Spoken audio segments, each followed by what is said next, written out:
Hi, Nan.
Sarah Fox and Emily, are you there yet? Yes, I'm just typing minutes. Okay, great. Emily, did you get the link for the website? Yeah, it should be all set. Okay, great. I will admit these people, and then I will call us back to order at 7:04 p.m. Thank you for joining us this evening, everyone. First up is our commendations, and we have high school principal Dan Bauer here to update us on great things that are happening at the high school. Well, thank you for having me aboard. We're taking a different approach today because I think I would take up your whole meeting with commendations for all the great things that are happening in our school. So first of all, I thought I would just take a look like through my view from the beginning of the school year. And I just broke it down into several categories. First of all, our staff is just amazing. We're so proud of the work that they do. They've led by example throughout all the challenges. So keep in mind, not only juggling schedules, keep in mind the internet outages that happened that we're working through. They never complain. They're positive in the classes. And we've heard many of our veteran teachers saying that it's really like being a first-year teacher for them. They're making curriculum adjustments, assessment adjustments. They're figuring out different ways that connect with students, and they're making it work. And when I do my walkthroughs, and I know when Lindsay and Michelle, our administrative team, do our walkthroughs, we come away with the same thing. Our teachers are just doing awesome work, and we're so proud of them. Just a couple of highlights with the special education department and the amazing job that they're doing, because they're just tasked with so many different things to connect with students, engagement, connecting with general education teachers, families, and making all the adjustments to make it work for our students. And our support staff, I've had the great pleasure of running SEL pods with our paraprofessionals and tutors, and the work that they do behind the scenes is just truly amazing. our guidance department having to reconfigure their whole programming to put everything online, all the seminars. And right now our seniors are so stressed out, right? Because college acceptances are coming out, and the work they did to get the transcripts out and the recommendations, it's just amazing. And really, I can't point out to one department because that would not be doing my duty or my service to all of them, because it's just been amazing the work they've done. I do have to point out to our front office team, the real backbone. When you come in, they're positive. Carrie and Vicky, Vivian in guidance, Maureen special education, and Amy Ciccone. They're just positive people. They set the tone day in and day out. So I think with all that, again, I could go on all night, but my job is very easy with the great staff that we have. But I also have to give a lot of credit to our students. They've been very resilient. And I don't mean just the students in the hybrid schedule. Our remote cohort students are doing amazing things. Think about trying to do school not in school, right? They're making the best of the interactions being different and the connections, and they're really, really trying, and they're doing a great job. And we're trying our best to make connections with them. And my hat's off to our remote learning cohort. The students in the hybrid have been truly amazing. If you come in our building, they're following the safety guidelines. They're social distancing. They're doing the one-way hallways. They have the mask on. They're just really rising to the occasion. And we often talk about just they're happy to be there, and they're doing a great job. So again, my job is very easy with everybody doing all the work they're doing. But I also want to point out our Mcas students who are unbelievably resilient in this year. So as you may or may not know, when we changed our hybrid schedule, we have afternoon classes. And that really became a challenge for our Mcas students, because if they were to go home, they would miss the afternoon classes. So the work that has been done behind the scenes, their resiliency, positivity is just awesome. Our performing arts, I'm get to toot their horn. In fact, today you saw the nice piece from the orchestra on Twitter, and our band and our a cappella groups. Our visual arts, they're flourishing. Clubs are starting to come to life. We have over 35 different clubs now and counting, getting ready to launch our activity fair, come back from break. We had a new club called the Skate Club, another club with the community club, and just trying to do fun things. And I think it's awesome. Fall athletics, I know that's been talked about, but really did a wonderful job. Mr. Glarski, Mr. Tarmy, and Will, our trainer, our coaches, but really our students did a wonderful job meeting the safeguards and having a very successful season. Student council, by the way, next week is Spirit Week. I don't know if Dan Howells will get a chance, but pajamas, I know it'll be different virtually. Of course, they always say appropriate pajamas, which I appreciate as the principal. And our morning announcements have come back. So it's a coming back to life. And I know it's December 17th, and it feels like an eon when we began, and thinking about all the things that we had to come through. But again, I'm enormously proud of our staff and students for all the reasons. But I want to point out Deanna McMahon and Megan Calpin, their amazing work helping us navigate COVID-19.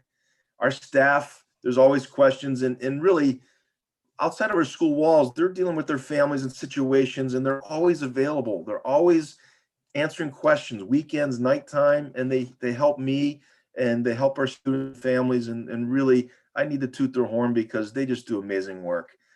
If I were to talk about the PCO, our boosters, and FOPA, they're still getting it done behind the scenes too, just to have some normalcy for our students in our school.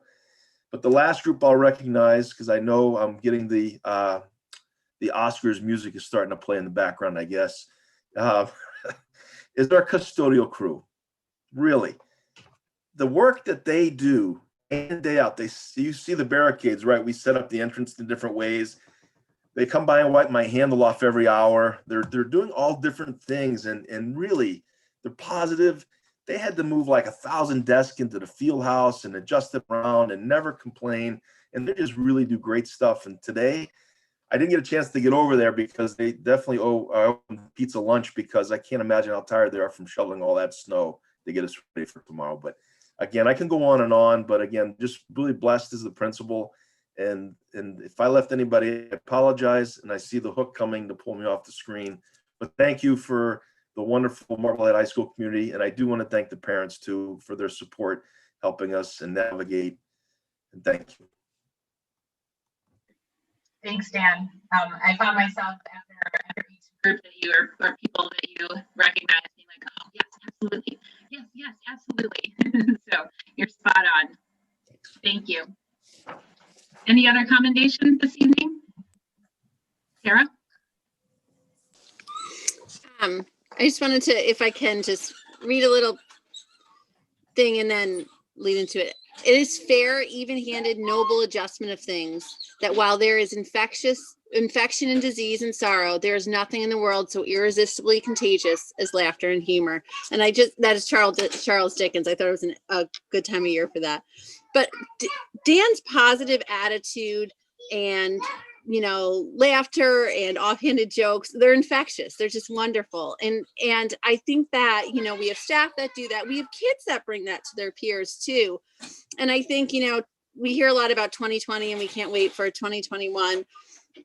But if there's anything good that's come out of this year, it's really how, whether it's a student kind of picking up their peer or a teacher seeking it out or, teachers doing it to their peers or administrators, we've helped each other. And I think that really shows the strength of us as a community. And I think that's a positive that came out of this year. Absolutely. Thanks, Sarah. Anybody else this evening? Well, and I would like to say, I really appreciate, Dan's right. We could take up most of the meeting tonight with commendations with what everybody's accomplished, and Dan's being all too modest. And I would second what Sarah just said. Dan's leadership is infectious. His positive attitude, his approach, and his tweets. And I'll say it again, as I've said before, if people don't follow Dan on Twitter, I learned more about what's going on at the high school. Dan is tweeting about, basketball practice. He's tweeting about what's going on in cooking classes. He's tweeting about what's going on in everything at the high school. And it's just great to see. And it's been a challenging fall semester for everybody, but there is just so much positivity that you can see and the challenges that everybody's up against. And so, thanks, Dan, to you for being the leader of that from the high school level. And as you recognized, everybody that works with you, whether it's the administrators, teachers, and right down to the custodians that are doing everything. And, my commendation also goes out to everyone, as we go into the holiday break, that everybody can have, happy holidays and have a nice break with their families. And I'm always sort of a glasses half full person. And that when we come back in January, hopefully things will be moving in the right direction. And we'll do the best we can to keep providing the best education that we can for all the students in the Marblehead district. So thank you. Thanks, David. All right, I think that leads us to Dan Howells, our student representative. Dan, if you want to unmute yourself, welcome. Hello, it's good to see everyone. So today we had a snow day. I think it was a bit of a sigh of relief for students and teachers. It was nice to have the day off. So the junior class of 2022 is selling their class clothes. The class of 2023 is doing a fundraiser with Double Good gourmet popcorn. So both these grades are working to try to build funds for themselves, even though we can't do some of the normal fundraisers. A number of winter sports have begun with, of course, changes to how they are run, but I think students are definitely happy that they are happening at all. And as Mr. Bauer was mentioning, a number of clubs have returned at this point for the school year. I think it was good that we took some time so that they could adjust and really, come up with plans of how they were going to run. And they've a number of them have started now. Seniors, some seniors who have applied ED to schools are now hearing back. So congratulations to them and to everyone who's applying right now. The choral department has, over the past 4 weeks, done their holiday video series. So they've put out a song a week for the past 4 weeks leading up to the winter break. And the orchestra and band has also put out videos, which has been nice. This is the time when the winter concert would normally be happening. So having these videos has been great. I'd also like to shout out the music department teachers, because they've all had to learn about video editing software because they've been putting these videos together for us. So I can only imagine how much time they've put into that. So we really appreciate it. And also next week, we are having another Spirit Week. As Mr. Bauer mentioned, it's pajama themed, which I think should be nice for everyone in the remote 3-day week next week. Another example of so this actually is a new Spirit Week. We hadn't normally had one before the winter break, but I think it's a great chance for us to. Sorry, I'm having trouble. I think it's been a great chance for us to remain engaged, and it was a smart decision from the student council to pick this time to hold the Spirit Week. Great, thank you, Dan. And I actually left out one commendation that I can't believe I forgot, and that is for Dan Howells. He officially became an Eagle Scout after his project that helped out the new school with a sensory room. So congratulations, Dan. Thank you so much. Congratulations, Dan. It's a huge honor. Thank you. Thank you. Thank you. All right, that leads us to public comment. If anyone that would like to make public comment, please feel free to raise your hand using that function. I'll give people a moment.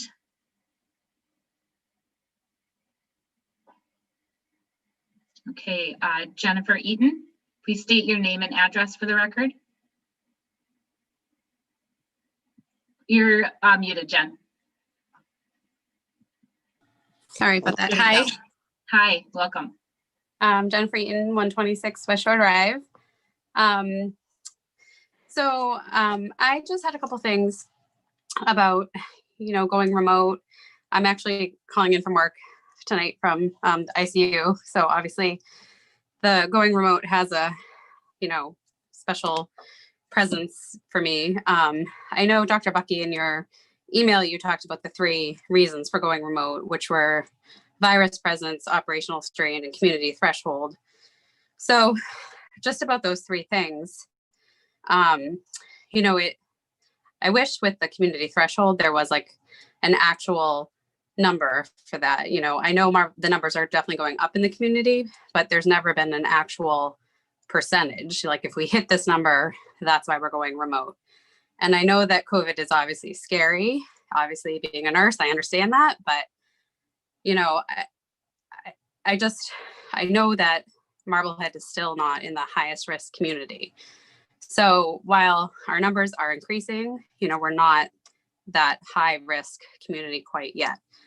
And for kids like my own who really need to be in person and who thrive in that environment, I think we really need to look at that.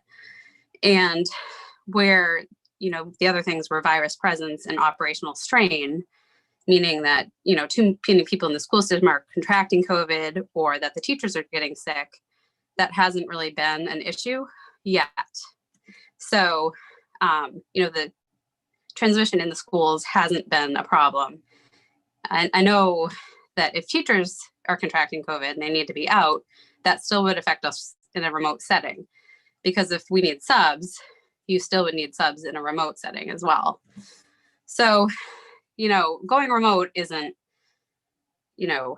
easy because if, for instance, my child who's on an IEP, if we go in the full remote schedule, like it seems like we would be going into the week of September, her whole IEP is disrupted. She won't be getting her C-grid services in that setting. And I know her Ashley Lehman at Vets is doing an excellent job, but they have to reevaluate her entire schedule. And if it goes back to the way it was in September, her C-grid services aren't getting met, which means we have to completely reevaluate everything. And it's a big deal. Next week, it's only the most high needs children. And she doesn't qualify for that, but yet she gets a lot of C-grid services. So it's a big deal.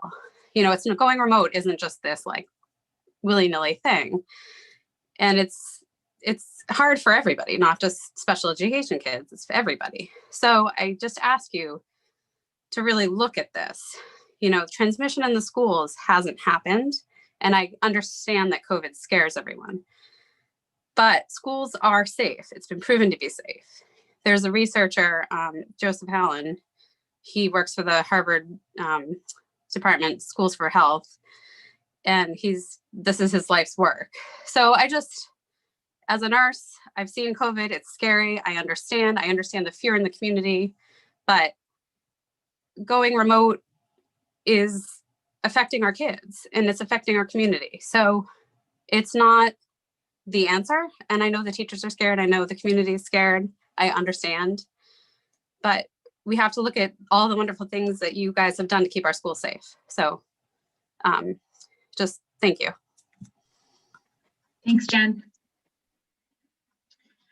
All right, if nobody else, so I will move us along to our minutes. We accidentally put the November 5th minutes on there, but we had already approved those. So they, I believe, should be up on the website. If not today, hopefully within the next couple of days, but I know Lisa's been hard at work on that.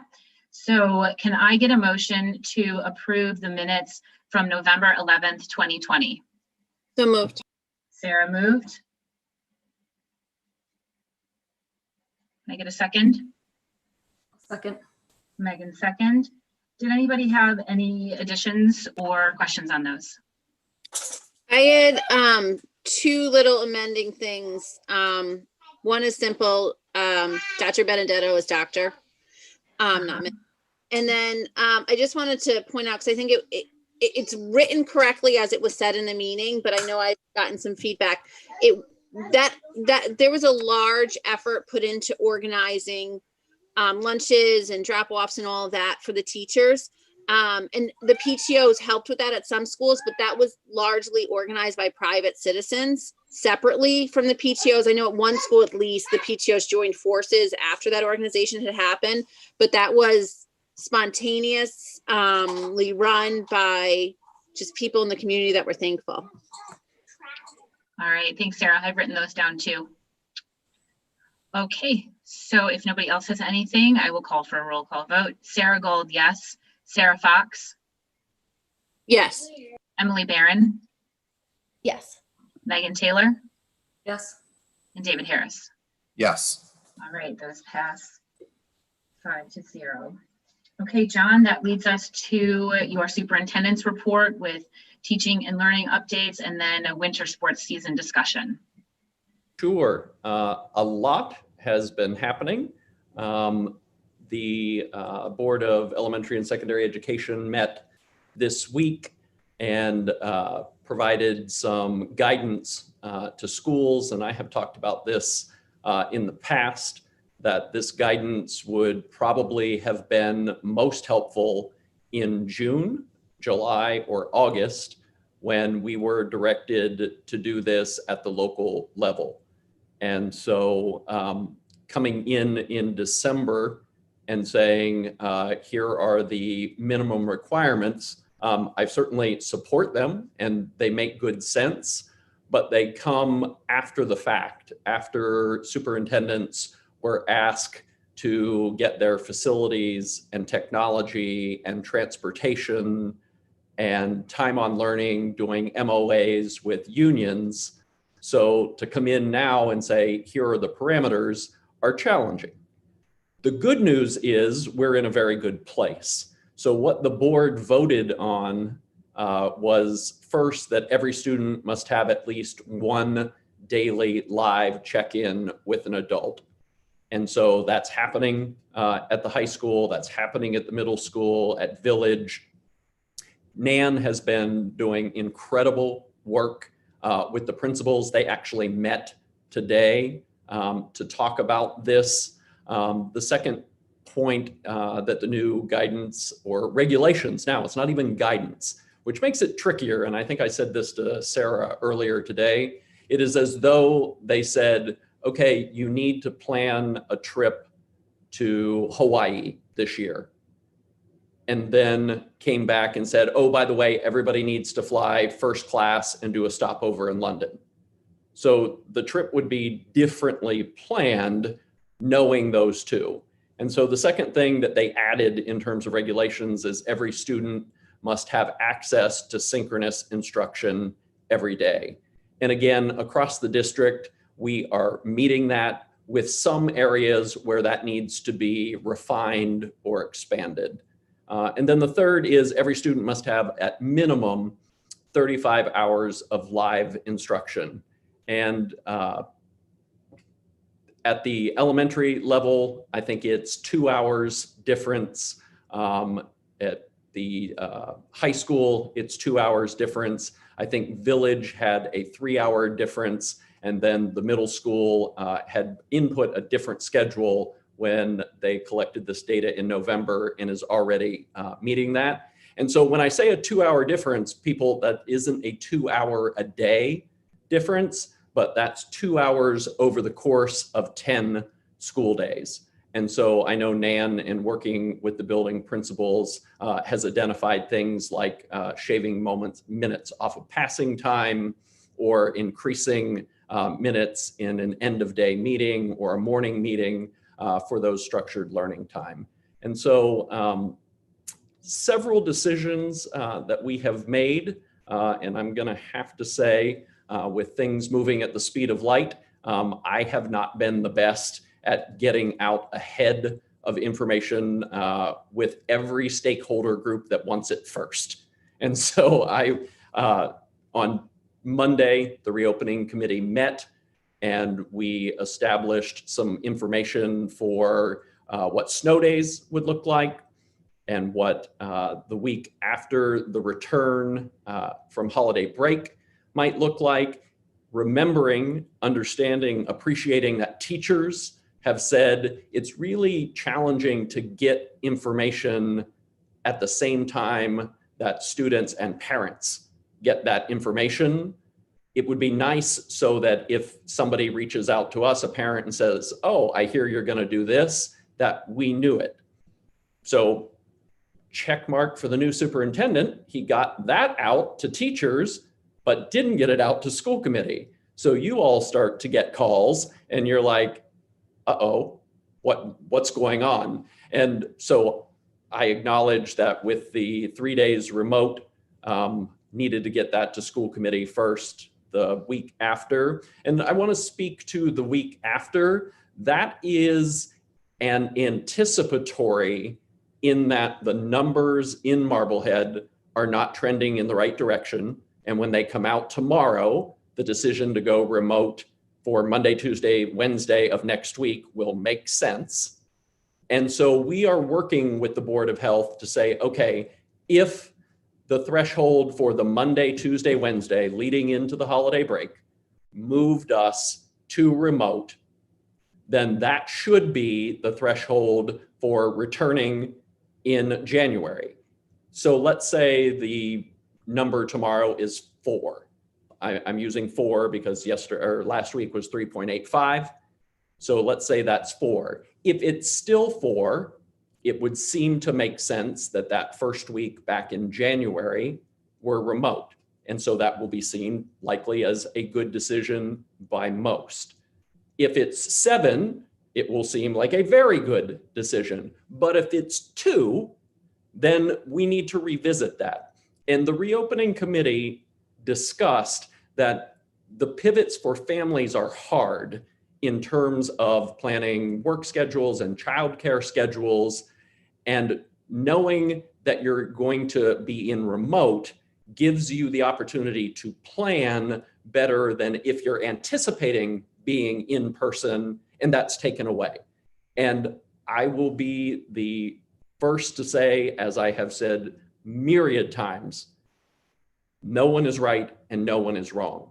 What I just said might resonate for many of our families, and for others, it's the exact opposite of what they need. It might be easier to anticipate being in person and go to remote for them.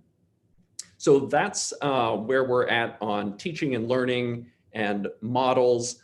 I would just say, as a clarifier, the lever to go remote or hybrid is a central office reopening committee, superintendent's health advisory committee decision that we make collaboratively. Once that lever is pulled, the schedules and the day-to-day operations, Nan and I leave to the building principals. And so I know there's been some conversation, okay, we're going remote Monday, Tuesday, Wednesday next week, and we're hearing that it's not the same remote schedule that we began the year with. That doesn't make good sense to us. That's a building level decision for building principals working with their faculty, making those decisions about where they are in terms of teaching and learning, what makes the most sense. And so we afford that flexibility that it isn't always going to be the same schedule. And it makes good sense to me why Dan Bauer at the high school or Matt Fox at the middle school that have the fully remote Wednesdays now might look at Monday and Tuesday next week as challenging to implement one schedule and then jump back to this Wednesday schedule that we're in. So that's kind of an update on teaching and learning. Somebody did ask me about cameras in the classroom, and I just wanted to touch on that. Mr. Bauer, as would not surprise anyone, did a great analysis of the teachers that were employing cameras in the classrooms. And that ranged from the Poly system that we tried, the Jabra system that we tried, and the OWL. And he collected feedback, many positive things about connectivity and ease of use and being able to have the asynchronous or the at-home students in, no surprises, connectivity issues, inability to hear, teachers not feeling that they were able to attend to the remote learners or the students that were live streaming in. Dan has put it out there, and with my full support, that anybody that wants a camera, wants to do this live streaming, that we will purchase that technology for them. And I think Dan shared with me, he has one or two teachers that have approached him. So there were some successes and some challenges with the live streaming. We're not going to be able to overcome the infrastructure issues we have. And I think if you ask any high school student or parent family right now, did the internet go down at the high school or were there connection challenges this week, we would probably have a 90 to 95% affirmation rate. And so we do have a new director of technology on board, and he has already started to try to troubleshoot some things and to increase bandwidth and connectivity. So it's a work in progress, but it wasn't something that was forgotten. It wasn't something that just got talked about at 2 meetings. And I know Dan continues to work with his teachers and to make that accessible to those who want to use it. And so I'll pause and see if there are questions about a teaching and learning update. Sarah? So I do have some questions, and it's not schedule based. It's more of a policy of, my understanding is if we go to a period of full remote, the policy would be that we would be fully synchronous for all, and there would be no reason to cohort out because the cohorts are due to spacing. And if we're remote, there's no spacing issue. So in my mind, there's absolutely no reason that we should be cohorting out these students in a student. We're not bringing them together, because the other policy was that we had to pace everybody. You know, the remote kids had to be paced to stay with remote or cohort A and B, so that there could be movement at any time if things happen. So we've already preemptively paced everybody. So there shouldn't be that cohort A is a week ahead of cohort B, and that's the issue. So I would like to understand more why some will be getting a teacher, will be joining cohorts, and therefore kids will get a live instruction every single day, and some won't. Yeah. Sarah, I know that you participated in teaching and learning, so you probably have more of the inside baseball for the elementary. And so when I speak to this, it's never going to be a pre-K to 12 discussion, because our fully remote students, I don't think you're saying that our cohort C students should move in with cohort A and B, or is that what you're asking? No, cohort C, but there's like, for instance, a teacher who teaches chemistry AP or whatever, would have a cohort A and a cohort B. Why are we not joining them together, and so that all those students can actually maybe have an opportunity to make up some of the ground, because we've been cohorted out? I'm not sure I'm following that question, Sarah, that cohort A and B would be in different So places. in my mind, there's absolutely no reason to cohort out. I mean, if we were remote for just 3 days, then that would be one thing, but there's no reason to keep cohort A and B separate. Why are we not joining them into a class, so that if you were going to take history on C block at whatever time C block runs that day, you would get on your history teacher Zoom, cohort A and B, and you would just have a virtual lesson? So I believe that just next week, Monday, Tuesday is the remote but functioning and hybrid. If we end up actually being remote for the week of 1/4, it's a fully remote schedule. Where the cohorts are combined. Where cohorts are combined. So we are just talking about the Monday and Tuesday of next week, where the hybrid, where cohort A will be on, and then on Monday, and cohort B will be on Tuesday. And I think Sarah's question.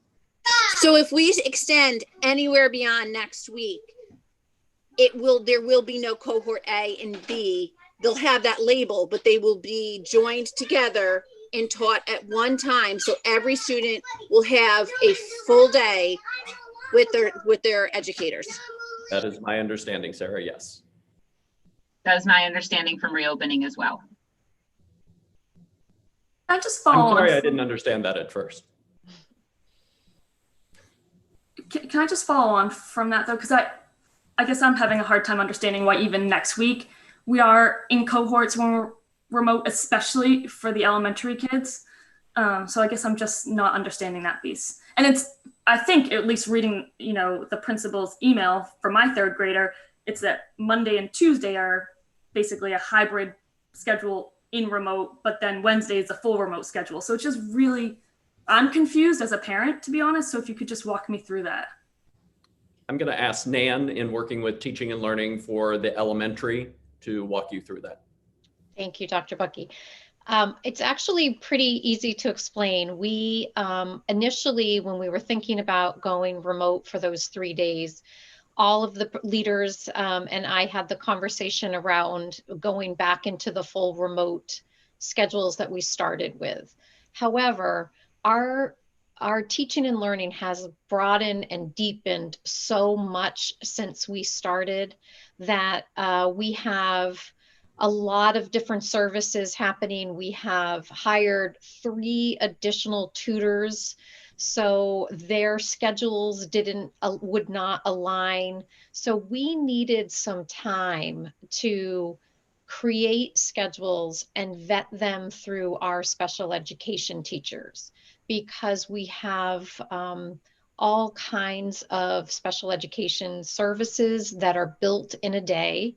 And to just simply push, take the two cohorts and put them together, it's not as easy as it sounds now that we have more learners with different services in place. So we needed a couple of days to really get that right and have Dr. Oxford and his staff vet those schedules to make sure that everyone would be in compliance with the services, and those services need to be aligned to specific content areas. So we can't have content happening in two different classrooms at the same time because the special education provider needs to be in both spaces.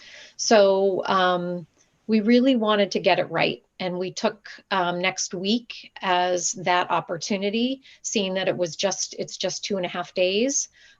So that's the reasoning behind that primarily. Did I hear you incorrectly? Did you say our threshold would be 4? I did not. Oh, okay. Do we have a threshold? I think that's been asked for a lot. Yeah, I said I'm working with Andrew Petty at the Board of Health, and if it were 4 for this coming week and we're in hybrid Monday, Tuesday, or we're in remote Monday, Tuesday, Wednesday, that when we get to January, if that number is 7, then that would make good sense why we're continuing with remote. But if that number were 2, then we would need to revisit that. And again, reopening is meeting every week. Emily? My question about the threshold is, well, if it's 3.8, what it was last week, and we were hybrid this week, does that mean we will go hybrid January 4th? Yes. Yes. Okay. So as long as that, I just want to make sure that's clear. Yeah. And then also, well, no, I guess that's it for now. Megan, did you have something else? So yeah, I guess this is another piece that I'm trying to wrap my head around, is setting that parameter. I think is important. Sarah just mentioned it too. Like we've kind of said all along that there would be a parameter to get us into remote, and then to get us back out of remote too. So I think being very clear about what that is, and granted, we know that things change over time. So if something changes, fair enough. But at least as a starting point, what is our parameter to get us into a remote setting? And being very clear about that, so that again, parents and teachers and the community can plan accordingly based on the information that comes out. So, and a follow-up question to that is, who actually sets that parameter? Do we follow the state kind of red, yellow, green standard that they've put out? Is it the Board of Health that makes the decision? Is it purely the reopening committee? If we can just clarify that so everyone's on the same page, that would be helpful. Megan, I so appreciate that, because it is right in line with everyone thinks it's a simple threshold decision. And DESE turned that on its ear when they said the governor's red designation no longer means that you shouldn't be in school. You should look at other factors as well. And so in my conversations with superintendents in like Chelsea or Revere, who are like, we're red as red can be, and they're telling us we should be in school. So I imagine if Marblehead were ever in the red, that there would still be people that would wonder why, because DESE has weighed in that even red communities can be in hybrid. So I get that it sets a parameter, but I don't think that it's going to solve each of the problems. And that's fine if we don't use that state stoplight coding, that's fine. But I do think we need to have a more, we do need to set a parameter so that everyone can plan accordingly, because right now it feels like I think it should be based on fact and science on what is going to put us into a remote setting, because it does have large scale impacts on everybody. And I'm just trying to see how can we get to that point. So I think that I understand what Megan's asking for, but I think, I can speak for the conversations that go on in reentry, and that it is based on fact, and that it isn't necessarily one threshold. We hit one point, but that, Deanna McMahon does a lot of talking in there. And when we bring something up, it's oftentimes referred back to her of, okay, Deanna, can you, inform us about the health pieces underneath whatever the subject is that has just come up. So, I don't think it's necessarily a bad idea to have a threshold. I think it's a good idea, but that it's more complex than it just sort of is at the saying like, oh, we should have a threshold. And we do align with the Marblehead Board of Health, and Helene sits on reopening, and we often ask her to take things back to the Board of Health. And Andrew Petty and I are on speed dial, I think, at some points, and Deanna works with the nurse for the Board of Health. And so it isn't just a singular variable decision that goes into it. Sarah? I like the idea of metrics, but I will say, I think a threshold is hard in some ways in that, for instance, by the way, the state did release the numbers. I know we didn't post them in town yet, but this week we're at 4.32 for Marblehead as of the state releasing this evening. But that threshold's hard when you just look at it by itself, because, for instance, if our percentage was 8%, but we had empty hospitals, our ICUs were wide open, we had plenty of vents, then that would be health-wise stable to keep the schools open, in my mind. Versus we could have a rate of 3% and we could have our hospitals maxed out with only 2 beds open. And that's a much different situation, because at the end of the day, that's what's in my mind needs to drive this. Because that gives us an idea of how sick people are getting. Not that I want anybody to get sick, but if we can't give sick people a bed or give people a vent when they need it, then we need to start shutting things down. And that's just my mind based on the science.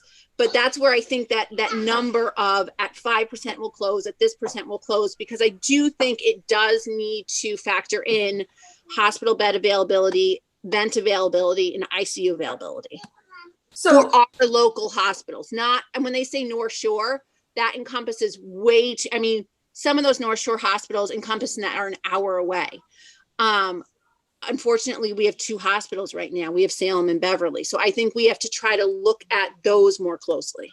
And Sarah, I don't disagree with that. And I'm not saying it has to be a parameter, but maybe it's a set of parameters, like you said, but just to have some guidelines that we're working towards so that everybody knows what the goalpost is.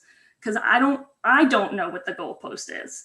And the other thing, just completely to play devil's advocate, anyone can disagree with me if you want, but even as our numbers are rising, that percentage positivity number is rising, we are not seeing the spread in schools. Our children are safe in our schools because of what we have put in place to keep them safe.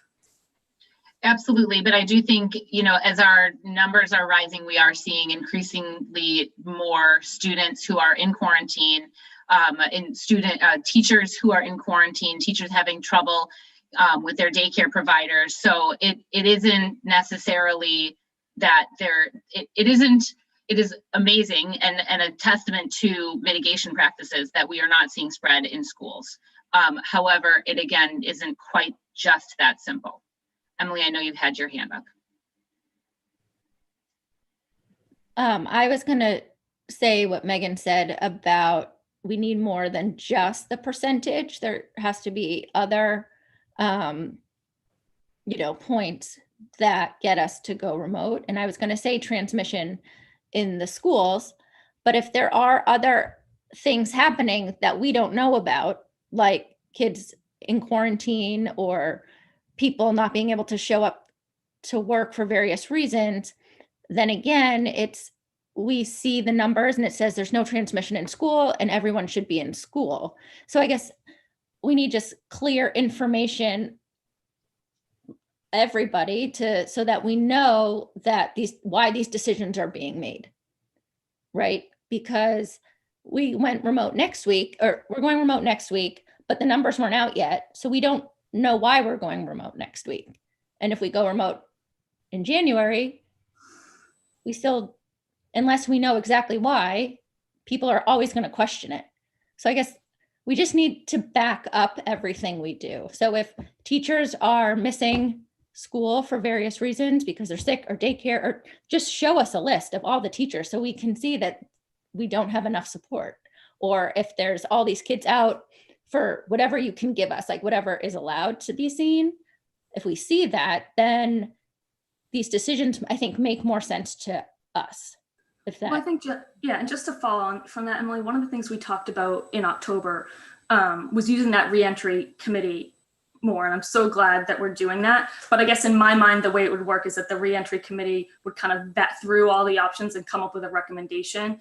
And then that is what would feed up to the school committee. And not to say that we would second guess anything that you would recommend, but also that we're having these conversations and those reasonings, as Emily just talked about, everyone's aware of them, including the community and the family, so that they understand, like, okay, that makes good sense. And then it actually makes everybody's life easier. I have to agree. It's kind of started to feel more like the reopening committee is taking the place of the school committee, if you will.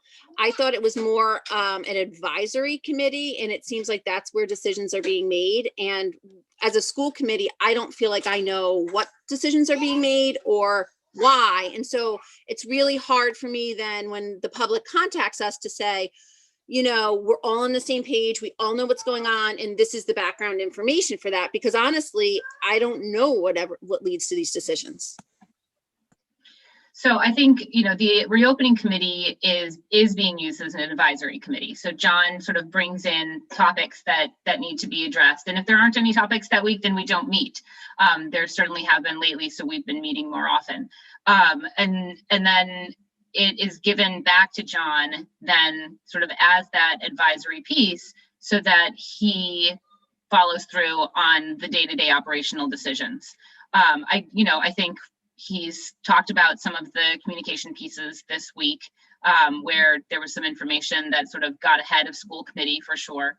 And I think, you know, there's that John and I try really hard to tag team and remind each other, like, oh, have you told school committee this? Have you told school committee this other thing? And, you know, I would just really like to encourage everyone again. You know, there was quite a few weeks ago, John asked everybody to start to schedule weekly meetings with him. And I think, you know, if weekly is too much, then bi-weekly, because I get that we're all busy. But I think, you know, having those touch points where all those background pieces can be filled in so that when we get to these meetings, everybody comes in much more on the same page and we are kind of, you know, going through our business here. So I would encourage everybody really to reach out to John and schedule those meetings so that it doesn't feel as though there's a whole bunch of things going on at the operational level that you don't know about, so that you can, you know, in that you're filled in at that operational piece. Yeah, I would say that from my perspective, the going to a full remote program for the hybrid kids seems more of a, at what point we do that seems like a policy decision, not a procedure decision. And that's where that would be my point, that we're going to switch to remote at this point and move forward in the remote fashion this way seems like policy, and that's school committee.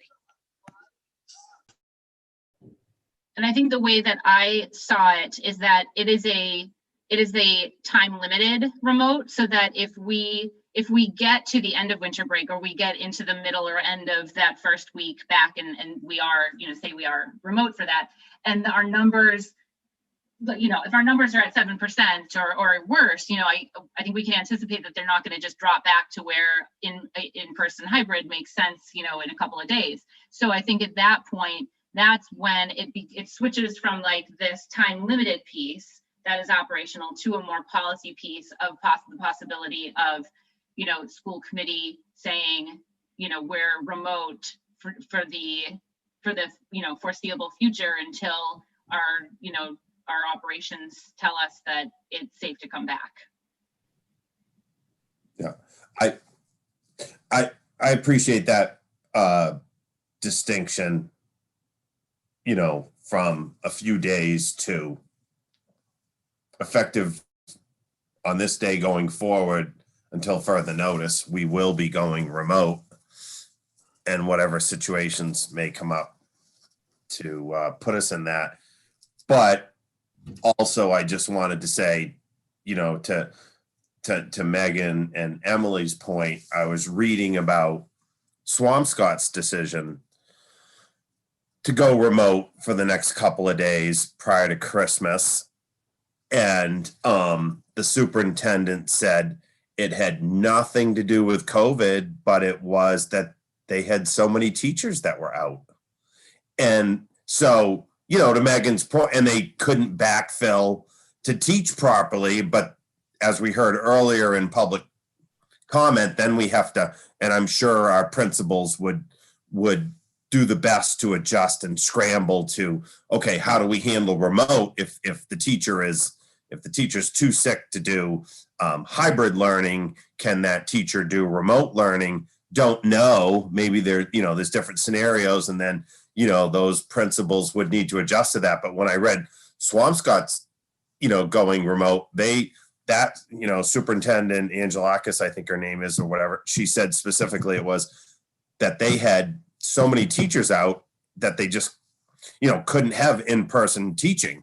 And we're not in that situation, like Megan said, but if that, or as Emily said, if that were the situation, you know, that would be good to know. You know, we have 20 or 30 teachers out in K-3, and we need to go remote at the Glover School. And it might even be a school by school situation as opposed to a district-wide decision. So yeah, I kind of understand there's not just a number. There's a lot of different factors that Nan and Dr. Bucky and the administrators and the reopening committee are considering. And then the last piece I'll say is, hey, David, can I just jump on that just before you put a last piece in? Yeah. Just to clarify too, that oftentimes when people are they're either direct contact, so they can't be coming into work, but they still are okay to teach. So there's that balancing point too in these systems, that it isn't necessarily that we're finding subs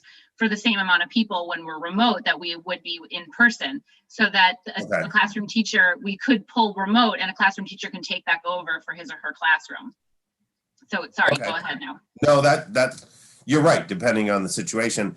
And I think based on scenarios that I've had both at work and what we've had at the building project for our new school, there's also the step where you err on the side of caution.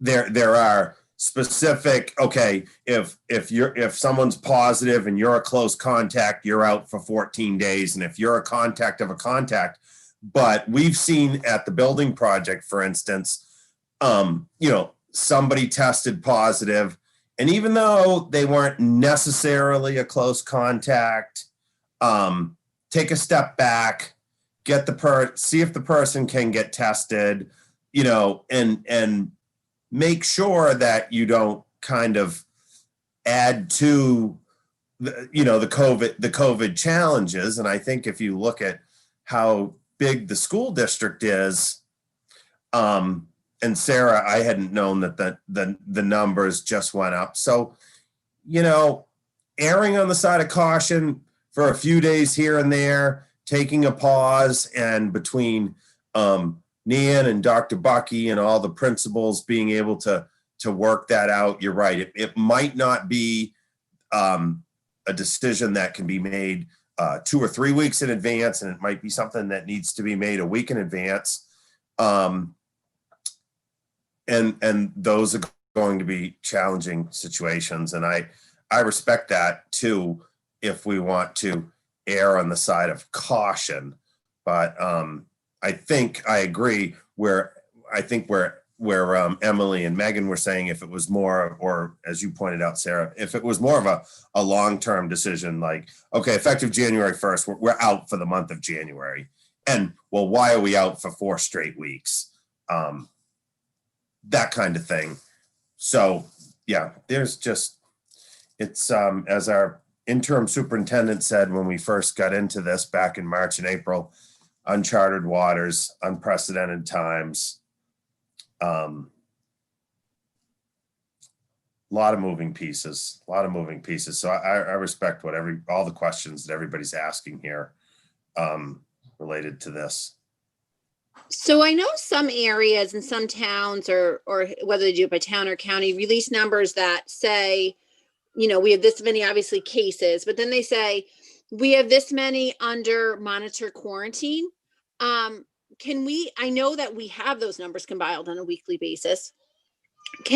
I see no reason that we couldn't release those weekly that say in our system we have this many students, this many, I mean, we send out those emails anyway, this many people in each building actually positive, but we have this many people under monitor quarantine, because that will give people an idea. Wow, we like 10% of our teachers can't teach in the building, or we now are at the village school that we have 20% that are in quarantine. So we're providing distance learning for 20% of our students. That's not sustainable. We'll have to go remote. So that in and of itself may indicate to people that we're starting. Oh my gosh, I love whoever this little guy is popping in. That may give people an idea of kind of that dashboard that people were thinking about, if we could release those weekly. Sure. I know Deanna McMahon collects a lot of data and she shares it with Joan Miller and me. And so I can work with Deanna and also Andrew to see what sort of information we could get to the committee on a weekly basis. And that's like, I'm even thinking like to the community, that information as a dashboard. Well, that would be out of my wheelhouse. I could suggest that to Andrew, but I couldn't make that happen. But I don't know what. It's our data. It's our teachers. It's our data. It's not his. It's ours. Which is what I'm saying. I would release it, yeah, but not to the community. No, but I'm the school community. Like, there's no, like it as a part of the weekly update. Yeah, that would be a great place for it, because I think that would give people that idea of, okay, like we're getting close. They can't sustain this many people remote. You mean that weekly update that is so woefully long, people cannot possibly read it every week? You want me to add to it, Sarah? Or just put it on the reopening. I mean, get it out there. We have some to figure this out.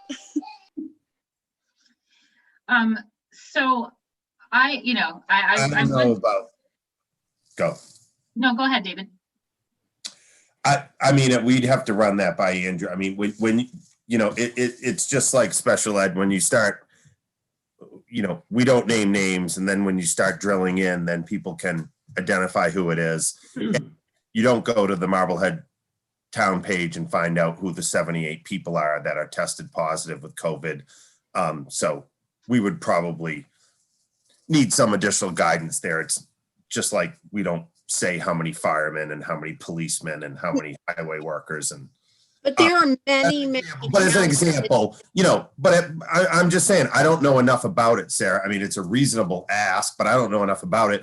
You know, I was reading where, you know, Lynn closed their city offices because, once again, just like I was reading about Swampscott today, same paper, they closed their offices because they had too many COVID cases, but they didn't say who had COVID at the town offices, and they didn't say how many cases there were. They just said they were going to close their town offices and people would have to do their business remotely. So we'd probably just have to check and see. I'm definitely not saying like, say we have a science teacher. I'm saying like there are a ton of places doing this. It's completely legal. There's no violations. Using phrasings like currently we have 27 staff under monitor quarantine who are working remotely. Like that there's no, unless you have a magic 8 ball, I mean, no one's gonna figure out that, you know, who that is. I'm happy to work on this. All right. So with that, I would like to ask for a motion to support Dr. Bucky to make a decision based on community metrics as to whether or not to be in a remote system or a hybrid system for the week of January 4th.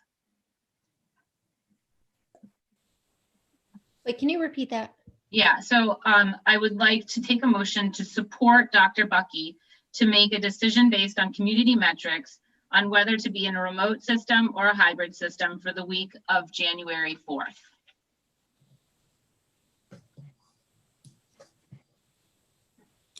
So moved. David moved. All right, I'll second. Megan second. All right, You know what I'm going to ask. the community metrics, yeah. What are the community metrics? That's, you know, if we had them, I would specify them in the motion. But I think, you know, the pieces that have just been discussed and that John is working to drill into, and he does have his health and safety committee that is made up of doctors and epidemiologists and Andrew Petty that are using the community metrics that we have been using all along. And that John has, yes, John. Such an odd system for meetings. Megan, since Sarah has access to the data that it's going to be 4.3 for this week, knowing we're going to be 21, 22, 23, would you feel better if we said greater than or equal to 4.3? I mean, I don't know what I'm going to feel good about. You know, I just want to know, like, what is it? What is it? So that we can all plan, so that, you know, we know, like, as a parent, I can also kind of keep track of what's going on in the community and be like, okay, I can get a feel for what's happening. Because otherwise it just feels, for me, again, I'm speaking right now as a parent too, it's nebulous. Right. So I have no idea what's getting us there. And I appreciate the fact of what everybody said, like, you know, but this isn't there's a lot of conversations going on that I'm not privy to. So I get that point. John, can we say that, knowing that it's somewhere between 3.85 as we were in person under those, and then 4.3 that we're just hearing now, can you talk with the health and safety committee again? Yep. And decide on a number and maybe a few other qualifiers if that's necessary to go along with that number? And then can we know those before the winter break? Yes. Okay. Yeah, that'd be great. Thank you. And I would think I personally would want hospital capacity to be a driver. Like, if we're at 2%, but we still only have 2 ICU beds, how do you open? I mean, that's just me. Sarah, you know, I can get you that information, so I can add that. I have the link now. All right, we have a motion that's been seconded. I will roll call vote. Sarah Gold, yes. Sarah Fox. Yes. Emily Barron. Do we have to add that we're going to get those metrics before? If you want that added into the motion. I want to, because I still don't feel comfortable, like, without knowing that these are going to be I just want to know before I commit to that. So can I just, we can amend the motion. We can amend the motion. Just for clarity's sake, I mean, this is just saying we support. I mean, he can close schools. We don't get to say he can't. And I think he's made, you know, a good faith commitment to getting us those metrics by Wednesday. Okay, then that's fine. Then I would agree with that. Okay. All right, so Emily Barron, Megan Taylor. Yes. And David Harris. Yes. Thank you all. Now, for our next topic, sports. Well, this will be easy and quick. So one of the questions that came up, well, kudos to Greg Siglarski and the winter sports teams that started on Monday. And sports are not sports anymore. They don't look like they have parameters, student athletes getting their temperatures taken. And so Greg is juggling a lot of balls and doing a great job. I think we have over 200, nod for me, Greg, student athletes that are participating in winter sports. And so that, that's a huge commitment to the mitigation efforts to make sure that we're able to do that safely. The question that is before us is, and it came up at reopening, and there was spirited debate about should we continue with practices over the holiday recess, particularly if we're going to be remote Monday, Tuesday, Wednesday. And then if we're going to return in remote for that first week, is it a mixed message to say, okay, it's not safe for in-person learning, but co-curriculars or interscholastic sports can continue? So I asked Greg to reach out to the league, see what other communities are doing. And so I'll just dish to Greg to give you maybe a 2 or 3 minute update on where the league is in terms of these conversations. Thanks, John. And the number is 224 for winter student athletes this winter. So just to give you a pretty quick update here on how things are going. We did a pretty good job in the fall, I have to say, as far as our athletic department and our athletic trainers and our interns that I kind of mentioned last time I was on with you guys. We had no cases from athletics. So that's always something good to keep in mind. We were very cautious, probably some of the cautious, if not the most cautious in the league. My athletic trainer is pretty tied in with other trainers around the league, and what our protocols are way at the top of being cautious. As of right now, we've had a good 3 days of practice and tryouts with our boys and girls basketball, boys and girls hockey, swimming and diving, skiing, and gymnastics. All have gone at least once. Some have gone 3 times. We're very spread out in the field house. We have chairs 6 feet apart all the way around the exterior of the field house. And things have been going really smoothly then. Kids have been really good about bringing multiple masks in case one gets wet or tears. We're following all the protocols set by the EEA, set by the MIA, which were derived from the EEA. The hockey rinks we play in and the YMCA have very strict guidelines that we've been following. We're still taking temperatures of every kid and going through the attestation form with every kid before every single practice. So that hasn't changed. That's all recorded in one spot. And then looking forward to after a vacation, many games wouldn't be until probably after the 18th of January, as we are only one of 5 schools who started this week with our practice and tryouts.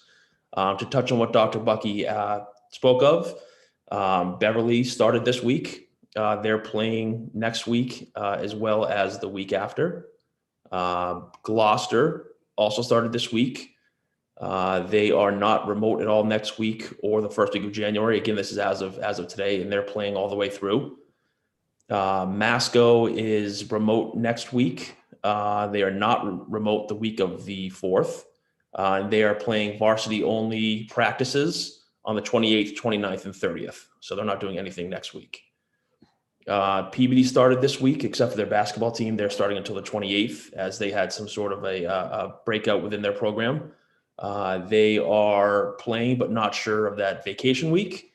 And Winthrop, who was the other team that is playing, they are remote next week, and they are maybe coming back on the 4th, but they are playing through regardless. Again, all as of today.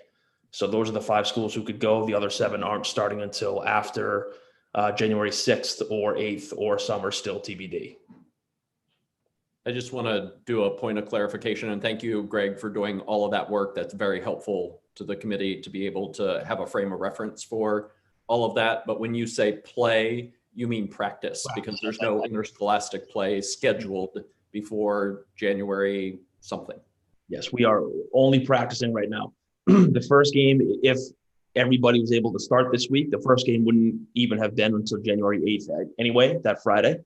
But as of right now, like I said, only 5 of us are playing, and the other 7 probably aren't even going to start until the 6th or the 8th or that following week.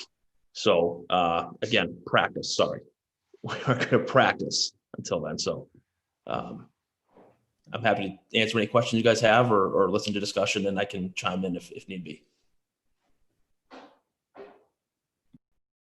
Sarah.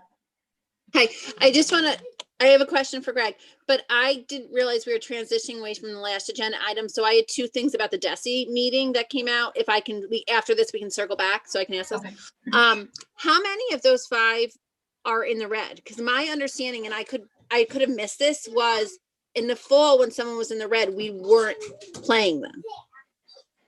So what we did in the fall was we kind of came up with a guideline. If a community was in the red for 3 consecutive weeks, we wouldn't play them. We did that once with Saugus. Otherwise, everybody else either was in and out of the red or wasn't 3 weeks all the way through once the season came to an end. As of today, it's only us and Beverly in our league who are both yellow. Everyone else is red. Yeah, because I know Winthrop's been significantly bad recently. So that's what jumped out to me is this a mute discussion? Like, are there even anybody, there even anybody to play? So again, what I went through the list here, Danvers is starting on January 6th. Swampscott is starting on January 6th. Let's see, Saugus is on January 8th. Salem and the 2 Lins are TBD, and that's the rest. So they're all scheduled to start practices and tryouts that week, that first week of January, and then we would play games 2 weeks after that, as long as they can go. And even when we're home for practices for hockey, obviously we're not playing in Marblehead. What are the rinks we use? Salem and Lynn, or just Salem? No, we aren't using Salem State. They aren't taking anybody any outside programming in. They're just their own community. We are practicing out of the Lynn Arena and also in Revere as well. So we're going to substantially red communities with these kids daily to practice. So the Lynn practices are at 6 a.m. We're the first ones in there, and Swampscott boys hockey would practice after us. And then Revere, we're there Sunday afternoons. We have back-to-back ice times where we either be a boy and a girl practice, or that could be a game slot as well, moving forward to January. Okay. I personally, it's hard because we've gotten, obviously some very articulate emails that cite sources that talk about how these extracurriculars really are the lifeline that some of these kids are holding on to, especially in the high school, for that mental health piece. So it is a hard decision, but at the same time, I think as a school committee, we have to protect in-person learning whenever possible. And I don't know the answer to this, but is it right to say we're not safe enough for in-person learning, but we're safe enough for in-person sports that are indoors? I mean, the fall was a different beast. They weren't indoors. And the ones that were, correct me if I'm wrong, Greg, the only one that would have been is volleyball, and that was deemed to be put off to fall 2 because we weren't ready to do indoor. That's correct. Well, if we weren't ready to do indoor at 2%, what makes us ready to do indoor at 4.32? When we put in-person learning on hold. Well, outdoors, indoors, follow the science. The science, as Megan Taylor said and Emily have said, the science shows that students are not transmitters. My wife has been back at school full time, 5 days a week, 100% attendance. And she's going to be back at school tomorrow. And Greg's record, granted it was outdoors, Sarah, we had no incidences. And as he said, we take extra caution.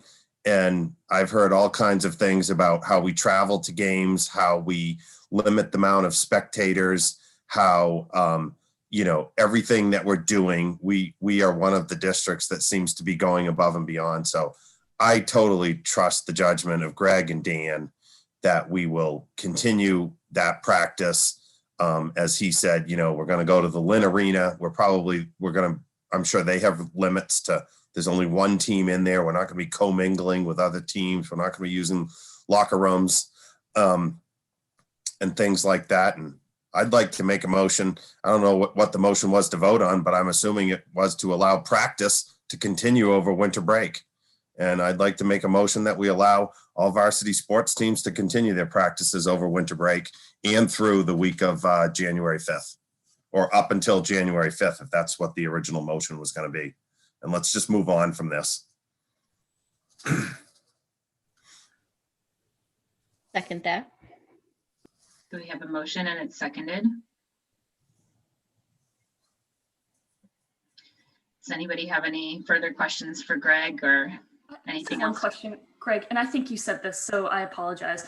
But in the fall, if a community was red for 3 weeks, then that team would have to suspend play. Is it the same thing now? That's not in place? So that would be us playing against them if they were consecutive for 3 weeks. The initial guidelines that came out talked about if you started in person in the red, if you started remote in the red, you would have to get approval from your school committee to start in the fall. Guidelines have been changed a couple times since then.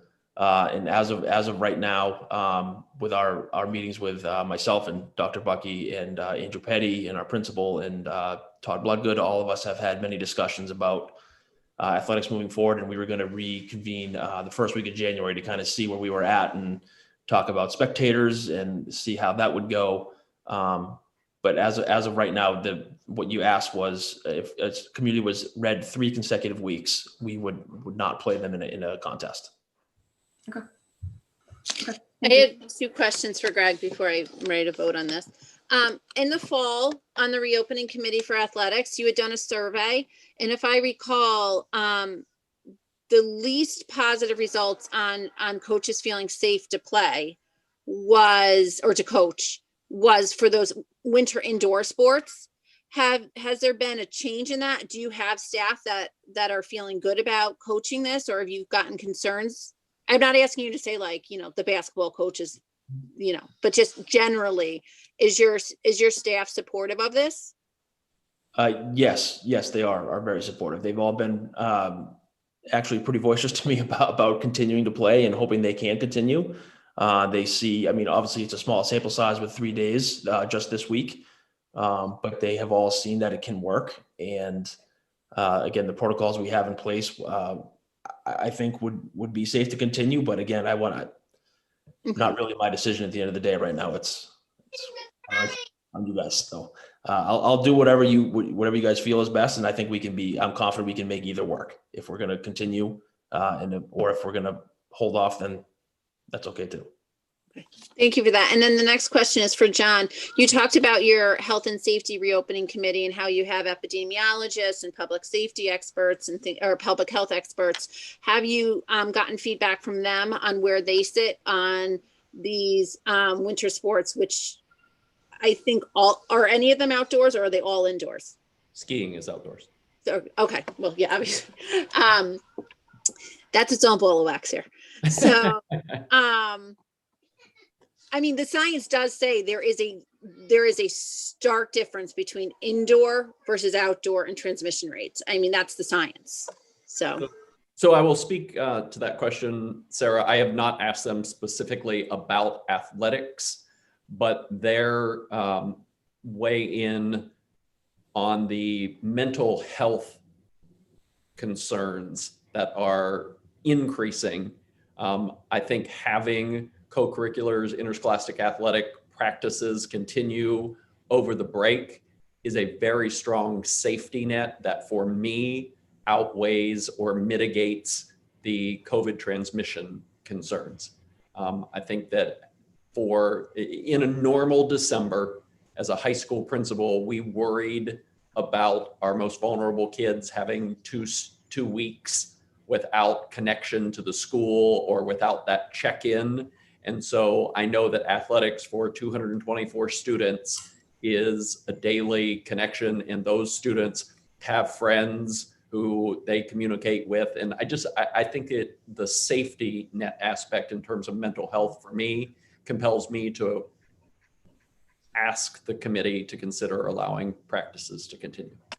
And I don't disagree with that mental health aspect, but I think we need to appreciate that there are just as many students that get mental health stability from in-person learning.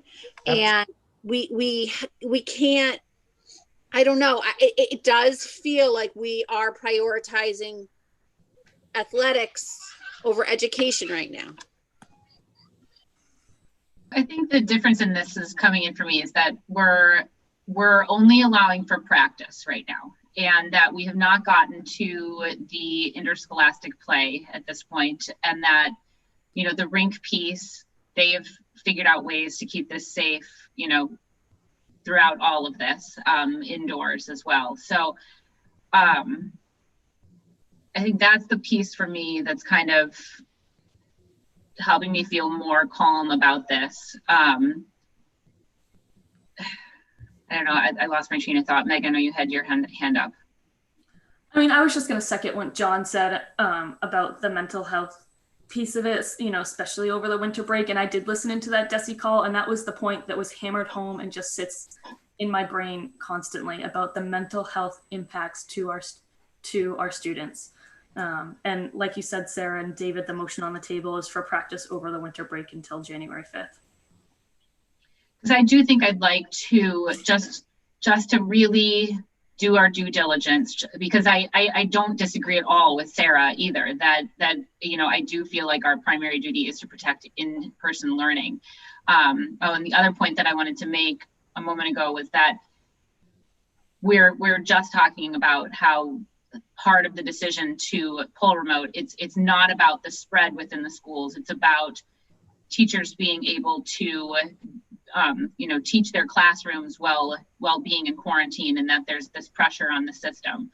And so that for me also separates this piece from, it's not that we have massive spread in our schools, it's that there's system balances that are going on here. And so I think I would like to revisit this. We do have a meeting for that first week of January. And so I would love an update on this, but I think, you know, right now we are just voting on practices and for continued tryouts. Are we doing, you know, chorus and are we only doing extracurriculars for sports, or are we giving those mental health outlets for kids in other avenues or in other things like that, or is it only sports? The only one that I've been asked about is sports, but my feeling would be the same, Sarah, that if the a cappella group wanted, or the orchestra, or the Gay Straight Alliance, or the Student Council, or the Honor Society wanted to be able to do a Toys for Tots drive or something like that over the break, that we would allow them to do that. I've actually done a lot of thinking on that too, Sarah, throughout this, because as a, you know, band and choir were my life as a high school student. And you know, in my opinion, they often get the short end of the stick. But I do think, you know, what I kept coming back to in my head, there was I had a lot of thoughts on it, but what I kept coming back to is that the band and choir also, they're meeting during school as well. And as Dan Howells pointed out at the beginning of the meeting, that they are finding ways in which to put on their performances and kind of come together and make their practices work, however difficult it may be. And that, you know, you can't really have a Zoom basketball session, and you can't, you know, you have to be in person for those things. And so, you know, I haven't completely wrapped my own thoughts around all of that, but you know, that's kind of where my head is at right now.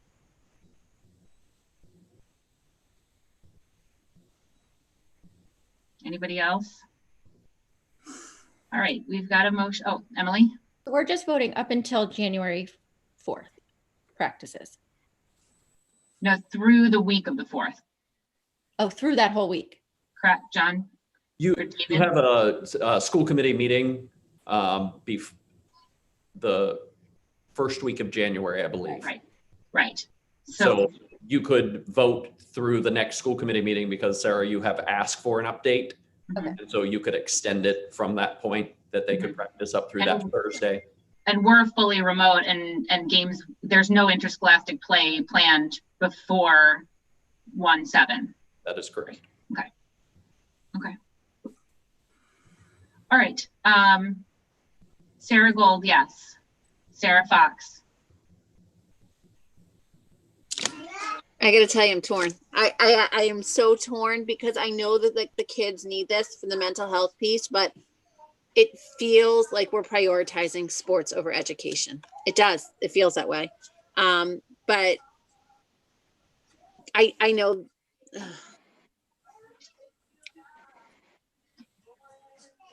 No. Emily Barron, Yes.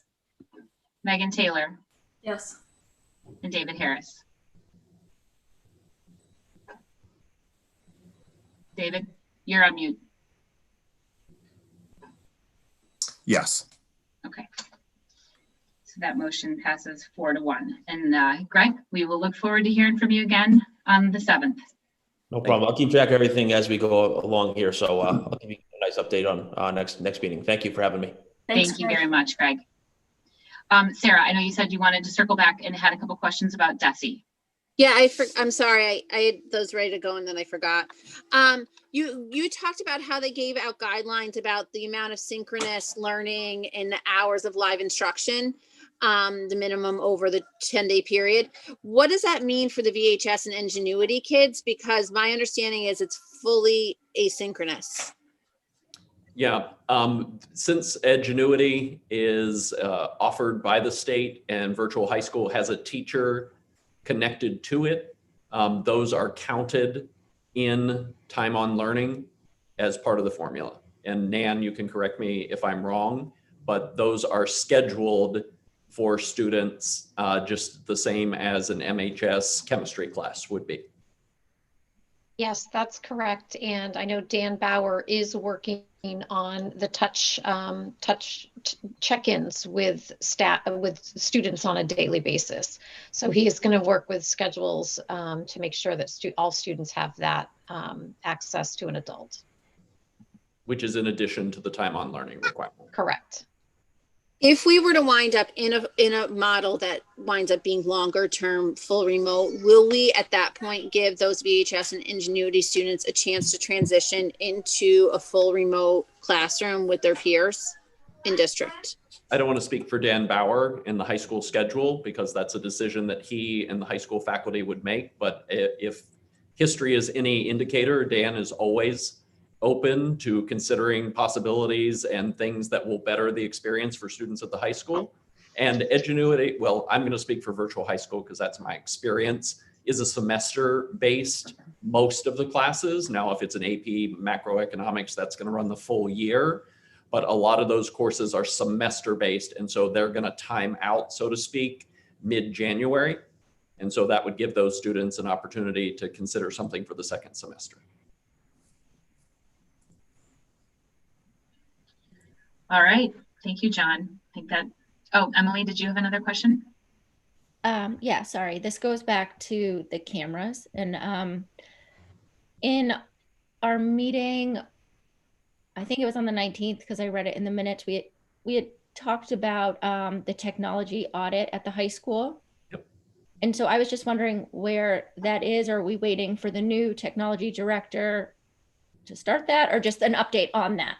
Yep, that's a great question. Thank you, Emily. We met with the tech audit firm, and I brought Kathy and Stephen into that meeting so they could update Stephen on the work that they have done to date, and then for Stephen to be able to weigh in on some things that he would like to see them do. And the great thing about this firm is they have worked with the community of Marblehead, the town of Marblehead, in terms of the police and Abbott Hall and doing some Mary Alley work in the past. So they have a familiarity with our systems. And so they've done some remote work. And I think Stephen is bringing them on site to do some continuation work.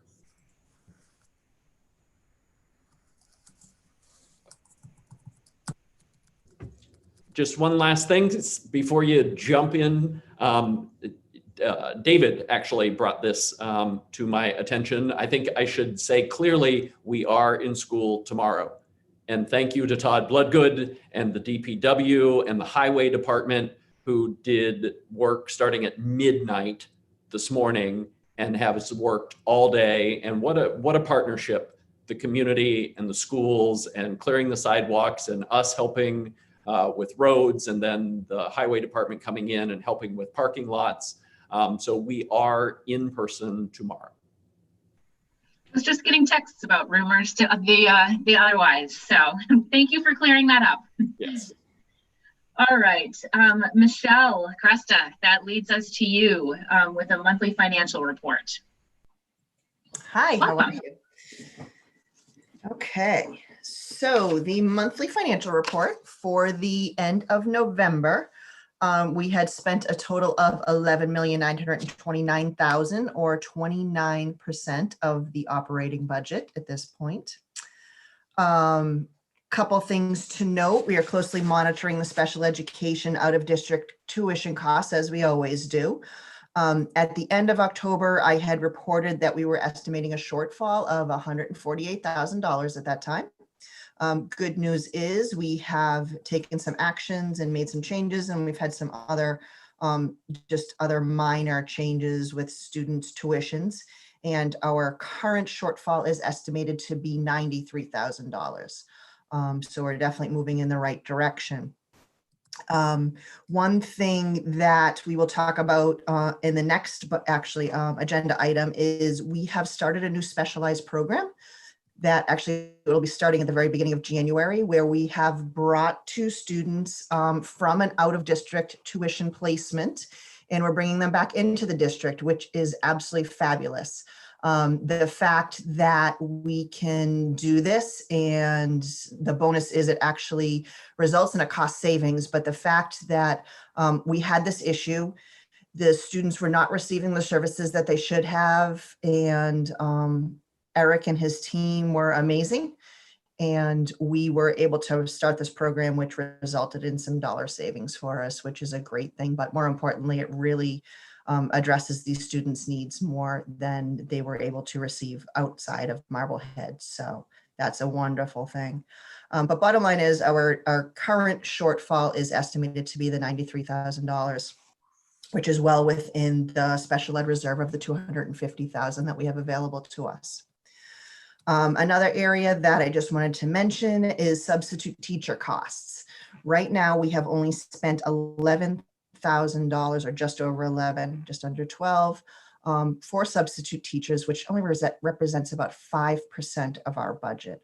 Our budget is $232,000. Typically at this point in the year, we are probably 30 to 40% spent in that area, while the spring is usually a typical time where a lot of teachers use their personal days. We're just not able to attract teachers and fill our teaching vacancies that we really need to. So while we do have cost savings in that area, it's not a great thing for our education. Also, I'm attaching, in addition to the monthly report, I attached just a list of the budget transfers. You do not need to take any action on those, but those are for your information. Just want to keep it completely transparent about the numbers that are moving within the budget. And the last page or actually not the last page, I'm sorry, I think the budget transfer is the last page, but there is, towards the end is the COVID expenditure report. It's one page. The total estimate has not changed since last month, but the figures leading up to that certainly have. So as of the end of November, we have spent $1,115,000. We have had encumbered at that point $716,360, and we had an estimated expense of $81,601. That $81,000 we may not fully expend, and part of that is one grant that we are able to carry throughout the rest of the school year, which is great. But that totals our estimated COVID expenses of $1,913,486, which is right where we were expecting it last month. I do want to note that while most of the CARES Act funding does end as of December 30th, not even the 31st, so I don't know who decided on that date. But it does end the end of this month. We will have certain ongoing costs related to our COVID response, and that includes our contracted cleaning services. And the total cost of that beyond the December date will be $198,000. And then we have storage trailers, which is storing the PPE, the cleaning disinfectant, the hand sanitizer, and extra furniture that we had to remove from the schools. And the total cost of that will be about $5,000 for the remainder of the year. So I do think we will be able to cover those. I'm confident that we'll be able to cover those with either the remaining CARES Act grant that we are able, the ESSER grant, to use past December, and some operating fund surplus that we will have, primarily due to some vacant positions in our custodian and bus driver roles and the substitute teaching vacancies that we're not able to fill. And that's about it for the financial report for November. If you have any questions. Sarah? So for these full remote weeks, we're saving on that outsourcing of custodial services, correct? We don't have to still pay them? Correct. If we're going full remote, then we do not have them in. We may have them in depending on how many special education students will be in the schools. So we may not have, we may not have all of them not come in. We may have a select number of them come in, but primarily our custodians are able to do that during the remote weeks. So if we go on any extended remote learning, then we definitely will not have any of those contractors in.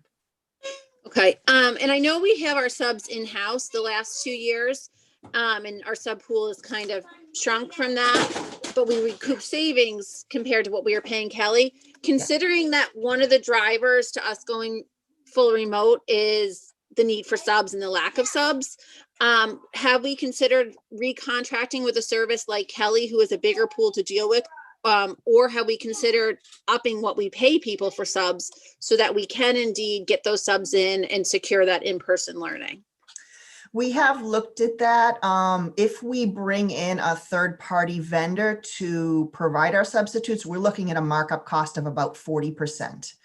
So that is significant. So while we're looking at our, our budget normally is about 230,000, we would be looking at a budget of approximately 400,000. So we're talking real dollars in the increase there. Which I get, but if through half the year we're way, way, way down, mathematically, even at the 40% markup, we should be within our subline budget, which means we could stay in budget. Yep, absolutely. Cool. The issue is I've actually Kelly services in 2 of my previous districts. They were great. The problem was they were also having the fill rate issues. They were not able to attract the subs because the subs are only paid what our daily rate pays. So we're the ones that determine that. So ultimately, yes, we do need to have a conversation at some point about what we pay our subs, and we need to make sure that we are on the higher end. The problem is every district around us is also having the same issue. So we do have surrounding districts who are paying slightly more. They are experiencing the same exact thing. So it's not a situation that's unique to Marblehead. It's a situation that we can't attract the subs. A lot of these people are receiving unemployment. As long as the unemployment is extended, these people do not want to work. And in addition, our rate is not great. And they just do not want to come into the buildings during a pandemic. So we do have a pool of subs that pretty much report on a regular basis. But unfortunately, it's just not enough people. So we are very creative, or the principals are very creative in how they're using their paras and tutors at this time to fill all of those vacancies and the remote learning needs. Yeah, I would like to see if we can maybe look at increasing that rate, just because if that's a driver, we talk about metrics, that's a metric that helps us secure kids. And then I don't know that a lot of people in our community know that. Correct me if I'm wrong, but my understanding is to be a short-term sub, you don't need to have a teacher's license in the state of Massachusetts, correct? Correct. So if there are moms and dads and caregivers out there that are desperate to get these kids back in the building, I don't know if it's Nan or Michelle or whoever, a call, because if we have more subs to cover and we can keep teaching these kids in person, we can keep kids in person. So don't think that you don't have the qualifications that you need because you bang. Right, absolutely. And that's something that we probably should do a little bit more of, or we could possibly do a little bit more of a PR, maybe put it in the principal's newsletters and whatnot. But yes, we are desperately in need of short-term subs. So we can start spreading that word. And bus drivers as well, but not as many people are qualified to drive buses. Thanks, Michelle. And then my other question for Michelle is, I know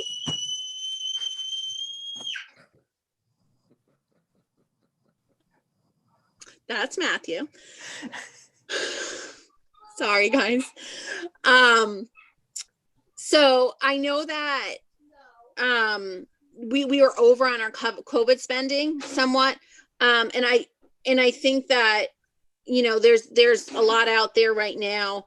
Are there any other recurring contractors? Like, I know we have the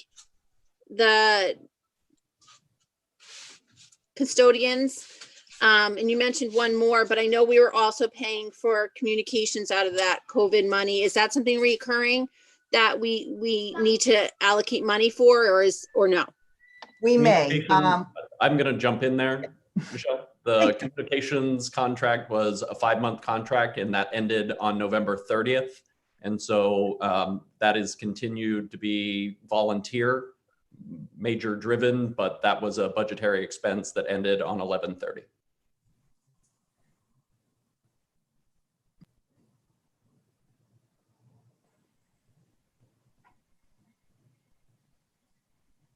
That was all my Michelle questions. Thank you. All right, I think that leads us along to the budget transfer request. Yes, thank you. So as I had mentioned in the report, we have started this, brought this program into the district, and we're placing it at the village school to serve 2 students that are currently outplaced. The families were ecstatic to be able to bring them back into the district, which is a wonderful thing. It results in a cost savings to us. However, the cost of educating these students, the funding resides in the out-of-district tuition budget for private day schools. So by bringing them back in, we have hired 2 staff members, 1 special education teacher and 1 BCBA, board certified behavioral analyst. And so we need to fund those 2 positions. So I am proposing and requesting that school committee approve a transfer, establishing these 2 new positions and transferring the amount of $86,320 from the out-of-district tuition budget to village school special education faculty salaries. So moved. Second. Any other questions on that? I don't have a question. I just want to say well done to everyone who worked on this. It's, I think it's really great anytime that we can bring students back into their home district. So well done. It is a wonderful thing, really is. Yep. All right, Sarah Gold, yes. Sarah Fox, Yes. Emily Barron, Yes. Megan Taylor, Yes. David Harris. Yes. All right, that motion carries 5-0. Thanks, Michelle. Thank you. All right, and then the only other piece there is our schedule of bills for the last couple of weeks. So can I get a motion to approve the identified schedule of bills totaling $455,379.07? So moved. Megan moved. Seconded. Sarah second. Any questions? All of those schedules were in the packet as well. All right, Sarah Gold, yes. Sarah Fox, Yes. Emily Barron, Yes. Megan Taylor, Yes. David Harris. Yes. All right, approved 5-0. Thank you. Thank you, Michelle. Thanks, Michelle. Thanks, Michelle. All right, so that leads us back to the MCAS testing resolution. This was in our packets a couple of weeks ago. We had tabled it, but I wanted to make sure that it kind of came back for a second look. Are we ready to talk about it tonight, or do we need a third look after the break?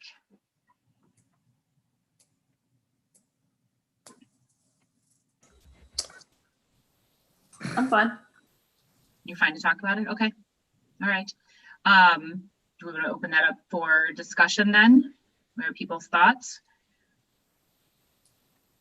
I know the conversation before had been that we were going to try to touch base with Nan because Emily had talked with her and had had some good conversation with her. Are we out of order to just ask Nan to give a 2-minute little spiel? If Nan is comfortable. You're prepared. Not to put you on the spot, Nan. Yeah, I'm prepared, Nan. Are you okay with that, or would you? Sure. Okay.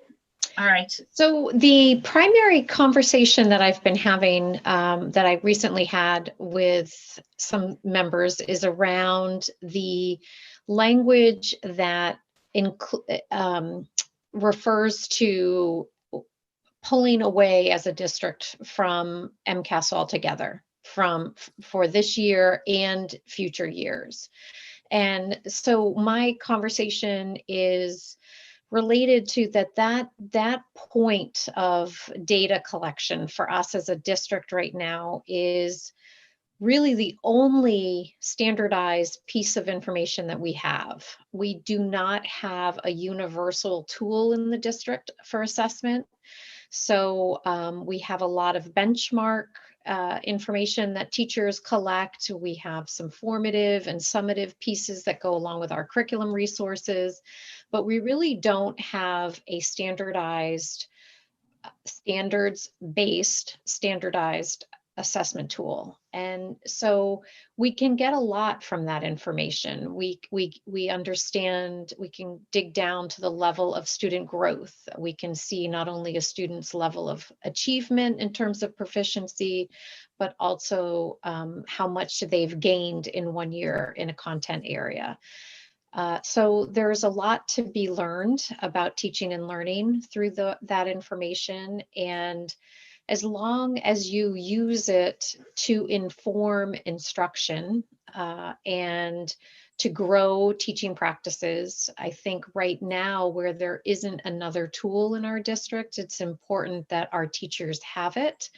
To give you an example of how teachers might use that data, they can pull reports from it and find out where exactly as a grade level the students are falling short of being able to meet standards, and they can pull a standard and really be able to talk about where are we going to make sure that we hit this standard a little bit harder than we did last year, because we're seeing here that only 80% of our students were at proficiency with it. So how do we change where we put it in our pacing? How many times do we come back and revisit it before MCAS testing? So it's really not about students getting proficiency on the MCAS. It's about students retaining the information and being able to apply it. And so that's an indicator of proficiency on the MCAS, that the students learned it and are able to apply it. And that's going to benefit the teachers in future years.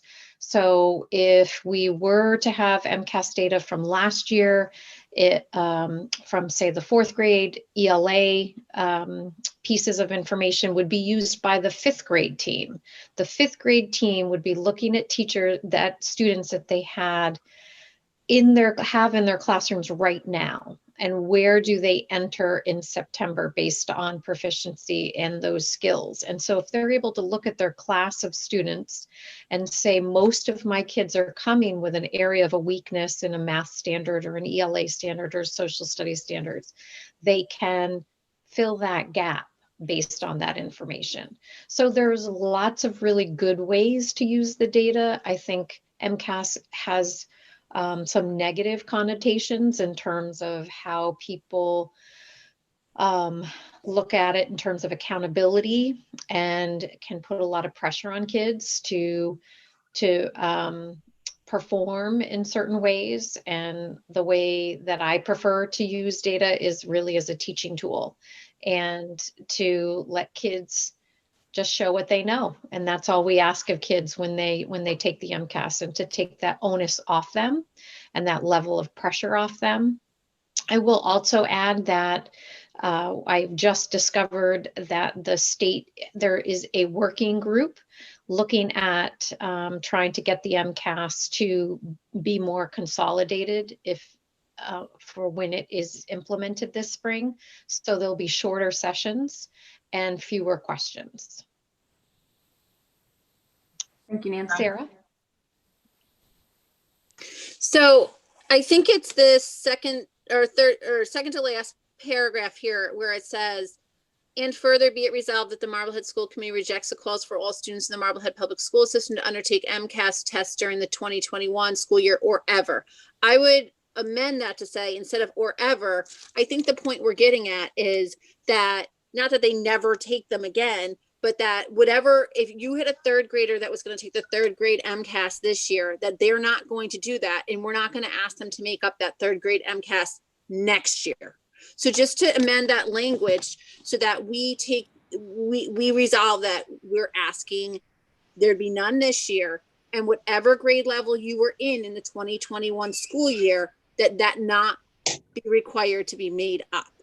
And I think that actually makes a lot more sense than the verbiage of or ever. So I'm wondering if, because that's kind of, remembering back, I'm wondering if, so 1, 2, 3, 4, the fifth paragraph down, and further be it also resolved. No, sorry, the final paragraph. Additionally, we reiterate our call. So the very last few words, we urge the legislature to enact a moratorium on high stakes testing for 3 years. What if we edited it to say we urge the legislature to enact a moratorium on using high stakes testing for graduation requirements for the next 3 years? Because to me, this seems much more like a high school piece that with the or ever, because we do use them for graduation requirements. And so more so than a third grade having to take it in 5th grade or 4th grade, it seems like it would come into play where the biology one would need to be taken by seniors because COVID was hit when you were, in freshman or sophomore, whenever that gets taken. The only wonder I have about that, and maybe Dan Bauer can speak to that, is I believe if you are going to qualify for the Abigail Adams scholarship, that the MCAS is part of that requirement. Correct. Megan? So I just want to clarify here, and correct me if I'm misunderstanding this, but this resolution, whether we pass it or not, does not determine if Marblehead does MCAS. It is literally just like our opinion, right? If the state says you're doing MCAS, we're doing MCAS.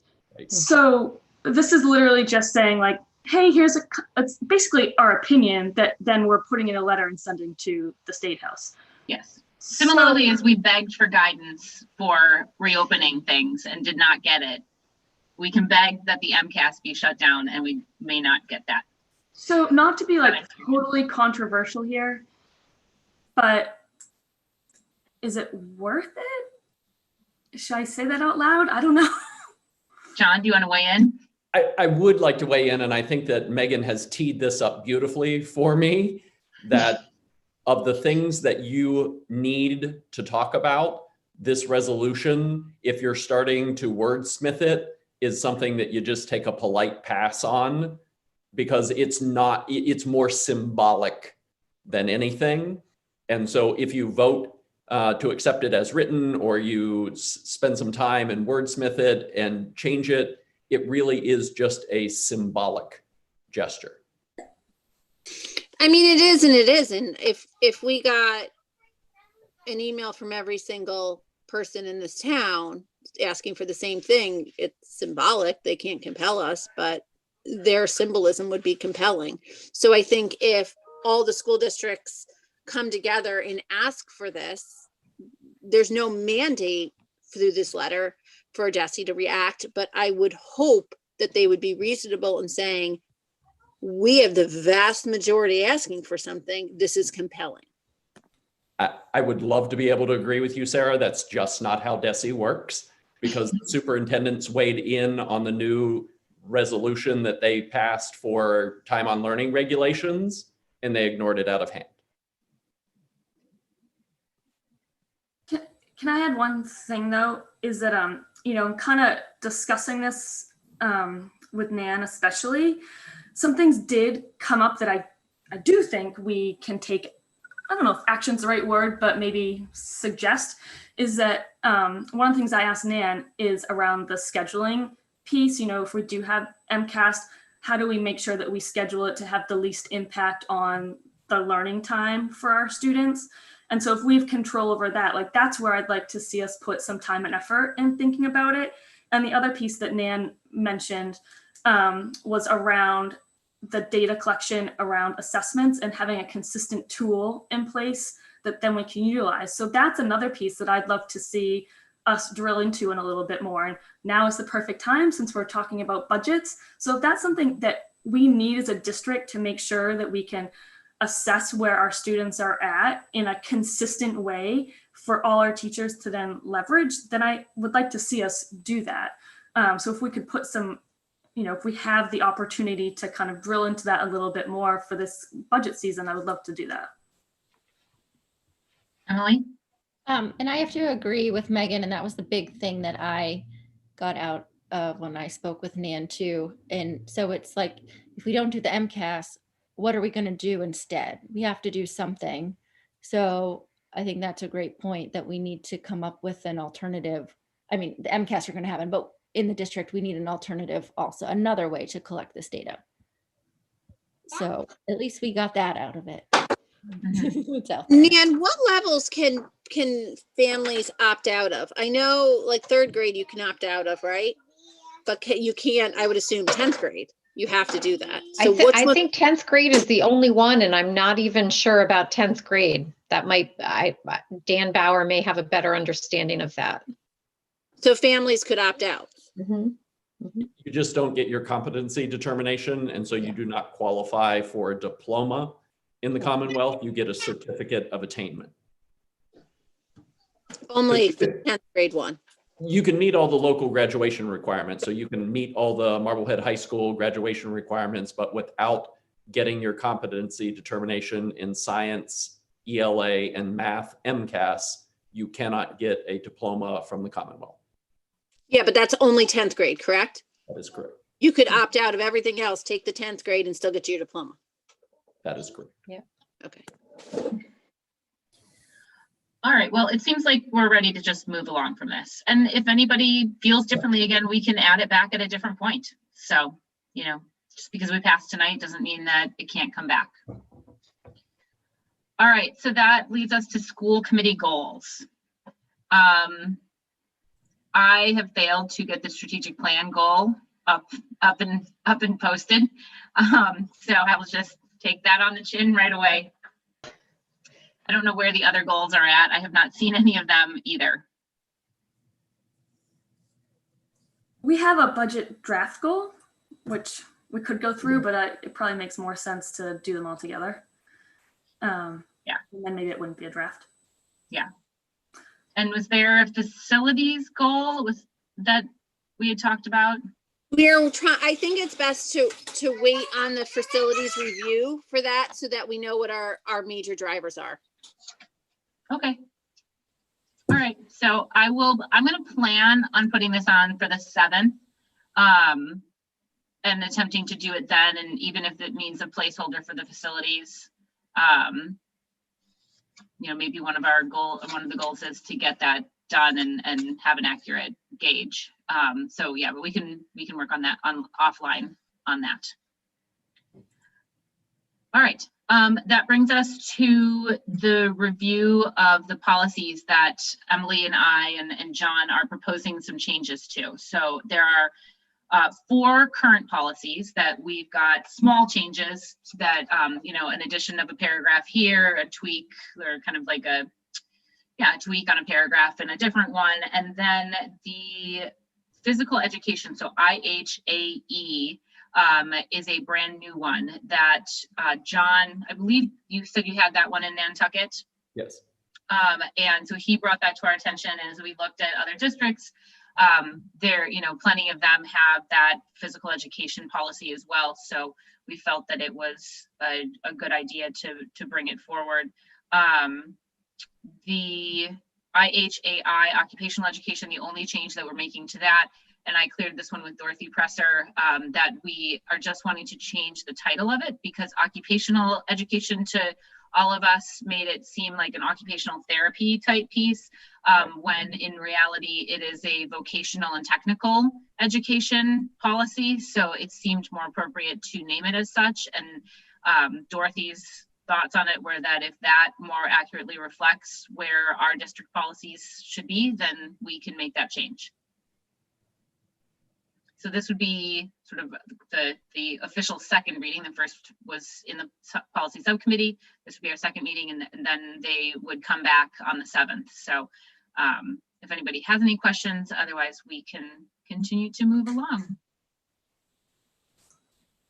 In the packet too, I had highlighted the changes that were made in red.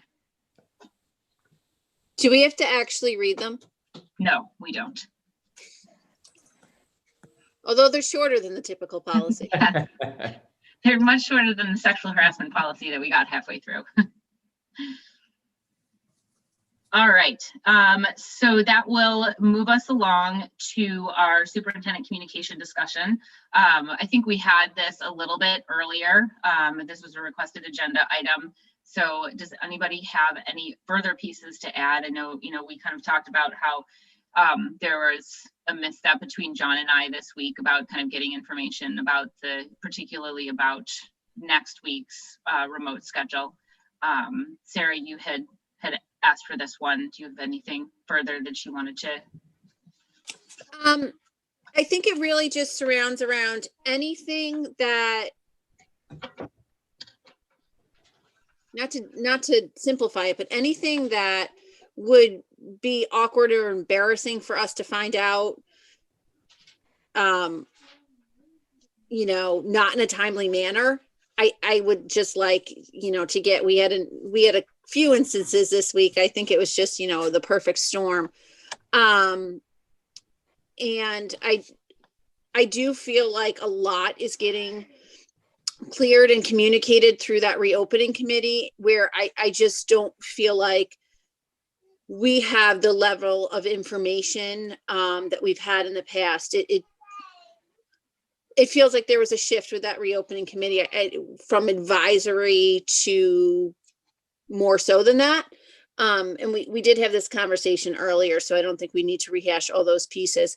But I think the good rule of thumb is just kind of anything that's not commonplace, that isn't normal, you know, habitual, anything out of the ordinary, just loop us in, so that we don't hear it in the news or somewhere else, or, you know, a phone call or something else, or a meeting that happened this week in the middle of a meeting. So yeah, that's where I think it would be really helpful that if everyone could prioritize. And I think, you know, again, a weekly meeting with John may just be a little bit much, but, you know, every other week, or maybe, you know, 2 weeks in a row and then a week off. I just think with the speed at which information is coming out and decisions are being made this year and everything that's going on, you know, I think it would just be really, really helpful for everybody. I think, you know, anytime that I talk with John, whether it's, you know, about something relatively minor or some other major thing that really has me in a tizzy, I always come away feeling a lot more grounded, a lot more sure of the direction that we're headed in, and kind of, you know, those day-to-day operations that we aren't always privy to, and that, you know, are not our purview, but it certainly is helpful to understand them because it's sort of how everything that's going on is being implemented. So yeah, I would continue to just really say, you know, keep talking to John. And those weekly meetings, you know, are one thing, but the things I'm thinking of are more things that kind of are popping up, like we had a meeting on Friday and we decided to shut down our schools and this is it. Or, you know, things that might not, if I had waited a week for that, I still would have, you know, been caught with egg on my face.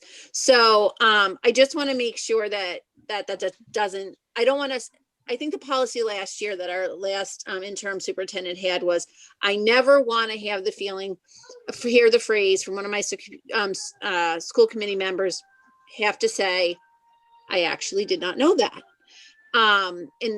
And I talked to John about this. He was very receptive.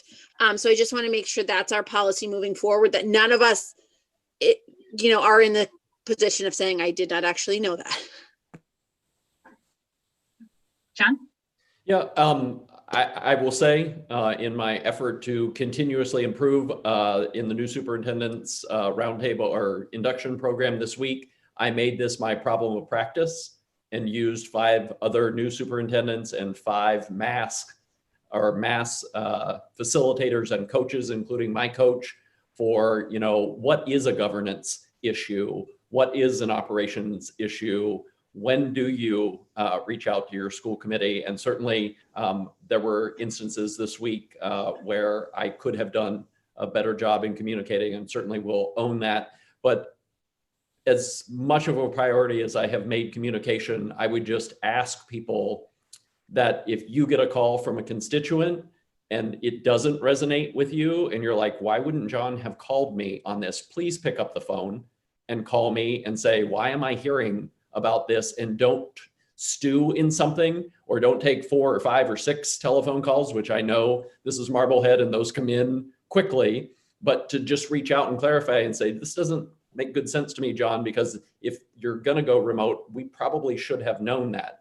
And I was saying to Sarah earlier today, I've talked to each of you this week. I've talked to several of you several times this week, and I never leave the conversation feeling like, ugh, we're not on the same page here. That there is so much that happens, and the ability to communicate with one another. And yes, if you feel like I've missed something, please pick up the phone and say, and I've called Bill twice this week. I hadn't called Bill in probably a month and a half. He goes, must be exciting in Marblehead, John. This is the second call this week. But having access to those resources and him knowing you and me getting to know you, please just always feel free to know that the phone works both ways. And if I fail to call you, I always welcome the call from you. I just think, you know, John, I've said this to you too, but I just, you know, I'll say it for the benefit of the committee too, is that we're all learning each other's style here, right? Like, we're a new team and this is a learning process. So I think we should just take this as, you know, a lesson learned for all of us, not for you, but for all of us. Just so we're all, you know, we're all looking to be more effective and more efficient. So this is just, you know, we're just going to tweak as we go, as we keep kind of learning how we all work. That's why we did our team building session in November. And this is a crazy time. Like, there is no normal here. So what maybe works in a, you know, a typical year, it kind of, some things are out the window this year too. So we've just, you know, I just think we're just tweaking as we go.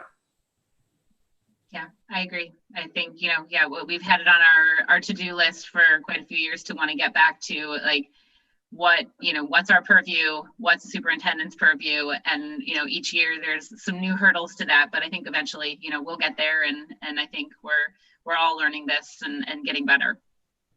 Yeah, Sarah, you and I have no idea what a normal year is. I would love to get there. Yeah.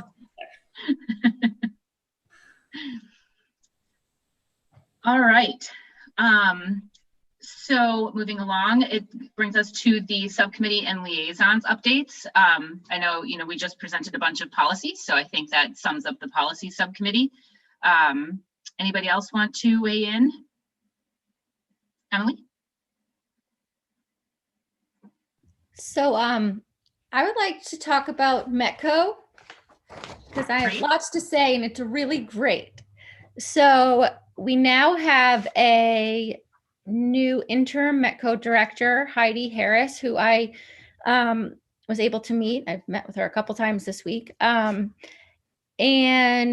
she is awesome. And she was a Metco director in other districts for many, many years. She has done research on desegregation, and now she's a consultant, but she was willing to fill our gap for the time being, which is so great.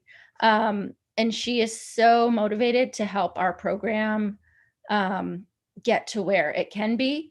And she's talked about creating practices and structures that we can set up. So as we move forward, we're always like ready to go and have things in place, and we'll just be able to keep our program moving forward.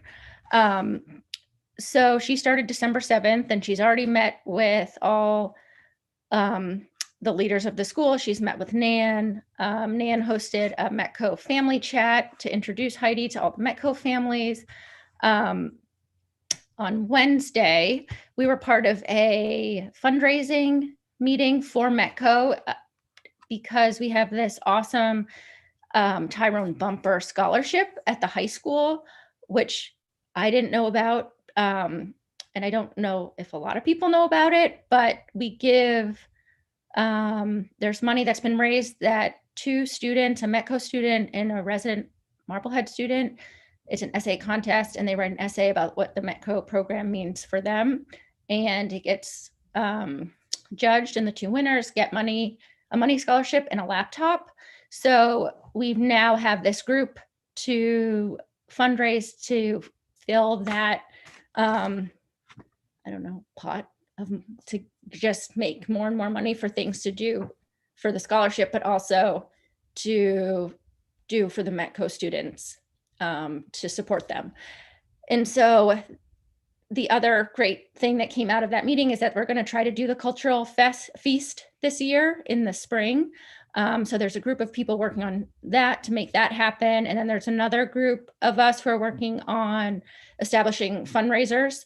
So every year we'll have these standing fundraisers so that this Metco bank account will always be full of money for everyone. Anyway, so it's just really exciting, and I'm just excited that I get to be a part of it and help the program. Really, it's just really exciting to be able to see what this program can be for Marblehead. Oh, and Heidi would like to come to our one of our meetings in January. She wasn't able to come tonight, and she said she would do a presentation for us on what Metco is and what it can be. So if we can schedule that. Yeah, absolutely. That'd be great. I will, I'll probably meet with Lisa in the next few days to plan the January 7th meeting. So we'll look at what makes most sense, either the 7th or The whatever. next one, if that's possible. Okay. All right. Great. Good to know. The 7th you want? The 17th, isn't there one that? Yes. So the third Thursday. Oh, yes. Oh, sorry. Our second meeting in January. Got it. All right. Sorry. John has an update to add. No, I just want to share in Emily's enthusiasm, but just offer a clarification that we had a deficit in communications. So we hired a consultant to support communications. The same thing is for Metco. Heidi is a consultant coming in to support the work of our Metco program. Great. I'm really glad to hear that. I don't have a question really. I just am so happy that that cultural fest is going to, still planning to go forward, because it was such a great event last year. I mean, it was one of the highlights of my year last year. So hopefully that can definitely kick off. And this might not be for this meeting, but just if we can reach out to the Metco PCO, and just make sure they know about these meetings that are happening too. I know it's, now that it's Zoom, they might be able to participate a little bit more. So, if possible. So Monique, the PCO president of Metco, is now going to be coming to the Central Council meetings. Oh, awesome. Yeah, so she's been looped in now, and the next one is in January. Okay, cool. Sarah?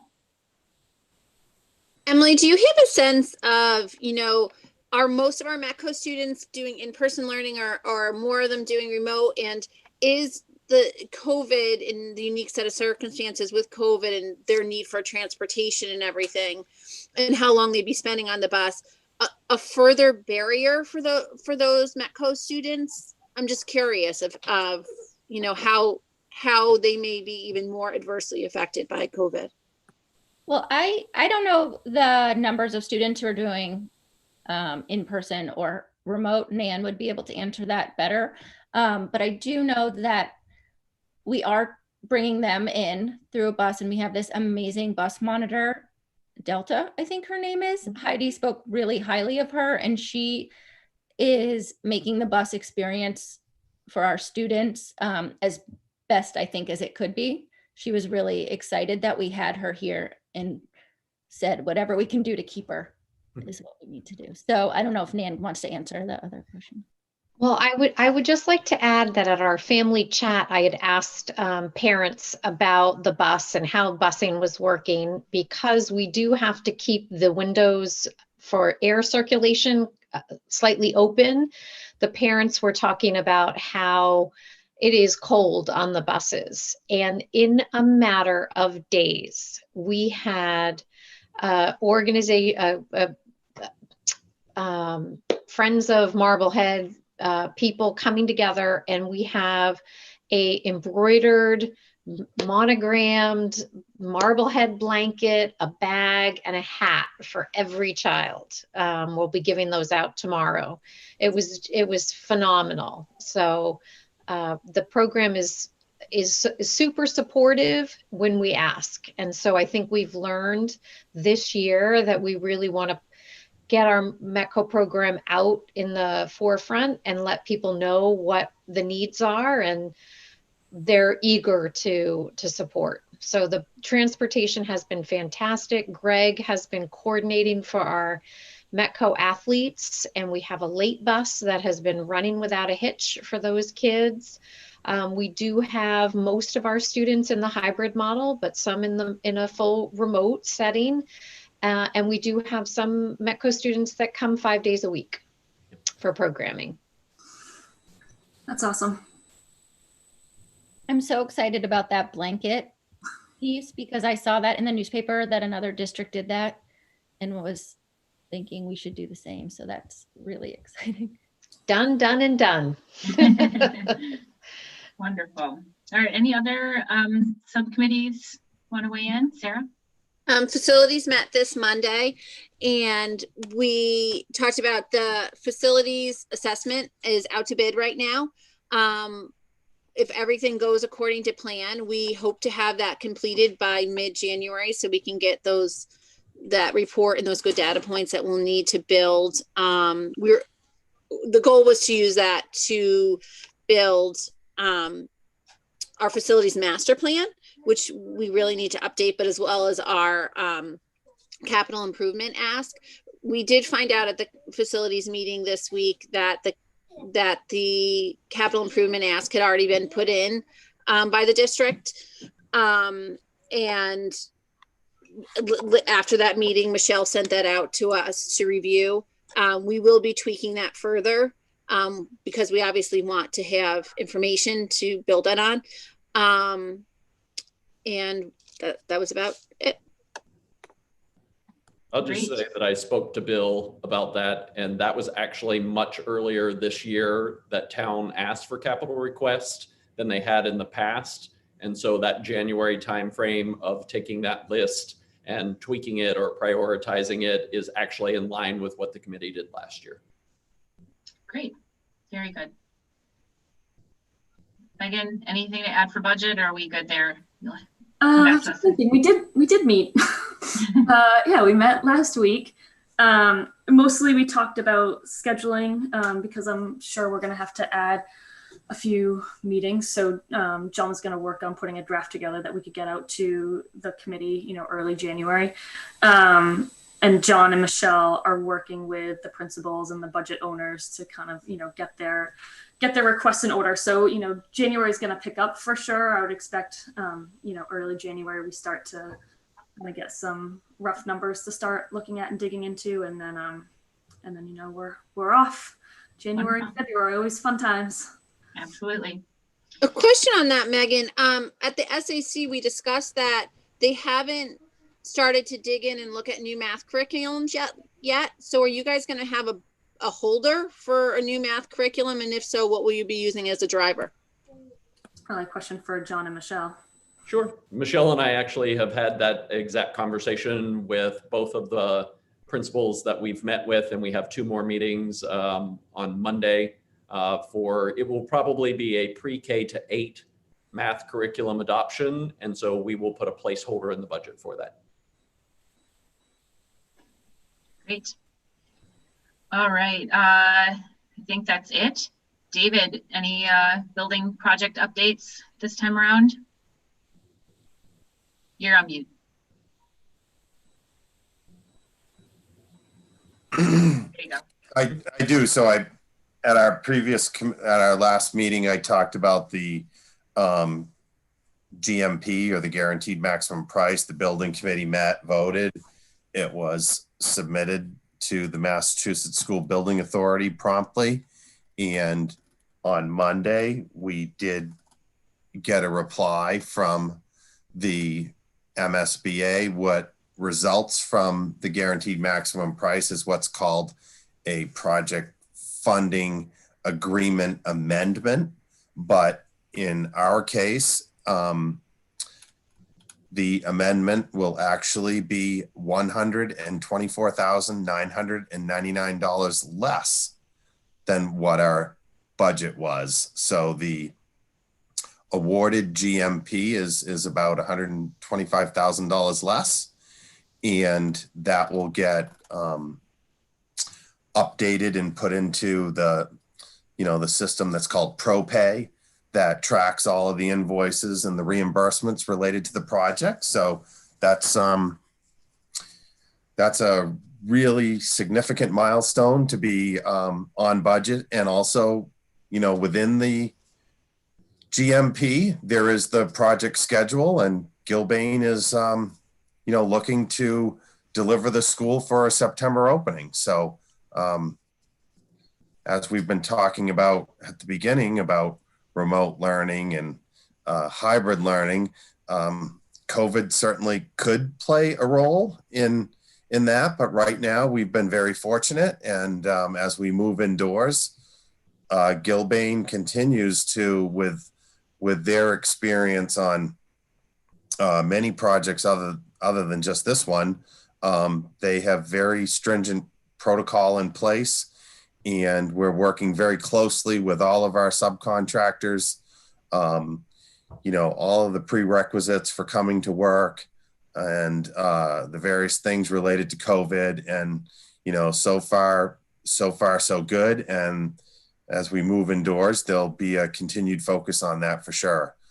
There's been 1 or 2 instances where our vendors outside of the project are having some COVID challenges. And just to point out, the one is, as an example, the elevator vendor that we're procuring our elevator from is experiencing some delays, but it's not a delay that will impact any of the milestones. Right now, we're still ahead of schedule as for when we expected the elevator in, and those delays will be somewhat minor. And as an example, Gilbane mentioned, it's a 2-story school, and not having sometimes elevators are used during construction, but if there is a delay. So that's the only delay that we've experienced when it comes to the procurement of products and materials. And of course, we had our first big snowstorm today, so that created a couple of challenges. And people should note the notices have been out there, and it's been approved through the building department and through the police department as allowed with our construction project. Snow removal will start a little bit earlier than 7 o'clock, so the site can be prepped and ready to go. And those notices have been put out on the webpage. But so far, so good. Everything's tracking and moving in the right direction. And I think the last time we met, we'd done a walkabout with the superintendent and Ralph Wallace and myself to, to visit the site, and we'll continue to do that and look to get the building committee on the property in the first of the new year, because certainly being there, the pictures are great that we get, but being on the site, it's just tremendous to see the progress that's going on. And I'll let Sarah talk a little bit about, I know there's a lot of work going on the finishes and the interior with the architect. So the Mosaic working group will be meeting to talk with the artists on Monday, I believe. Emily, correct? Thumbs up. And then I was going back and forth with Gene trying to find a time for the interiors working group to get together again. He let me know, I think yesterday, the day before, he was hoping for Friday. We sent some times back and forth. He just got back to me like a half an hour before this meeting. So I don't know if we'll fit that meeting in for tomorrow, and then hopefully in the next couple of weeks, we'll get that tied up and it's moving well. One question I want to point out is where David said we are on track for the September, possibly. We're not guaranteeing anybody anything, but the possibility of September. I believe customarily calendar comes up in January. So we might want to, look at that and have David have a conversation of the likelihood that they think that they're on track for that September, because where we start school at the end of August, is this year maybe to push back that start and consolidate our schedule so that we don't have 3 days on, a day off, 3 days on, a day off, those first 5 weeks of school like we've had in the past. And then we facilitate opening our doors at the new school versus, a 2-week, 3-weekend move. So that might be a deeper conversation we just want to have in place before we vote the calendar or open that discussion. All right, wonderful. Thank you. Very exciting as always. All right, so that takes us to any new business out there. All right, and Sarah?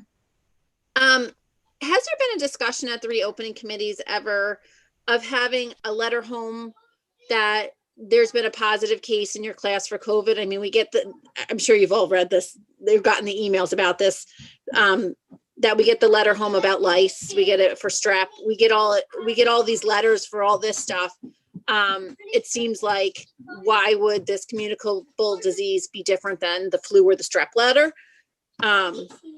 So it might be just one that people may want to have, because where people are doing this in-person learning and wanting to maintain that, they may have a unique set of circumstances that they would talk over with their physician if they got that letter and say, this week we're gonna stay home because we have a unique set of circumstances here.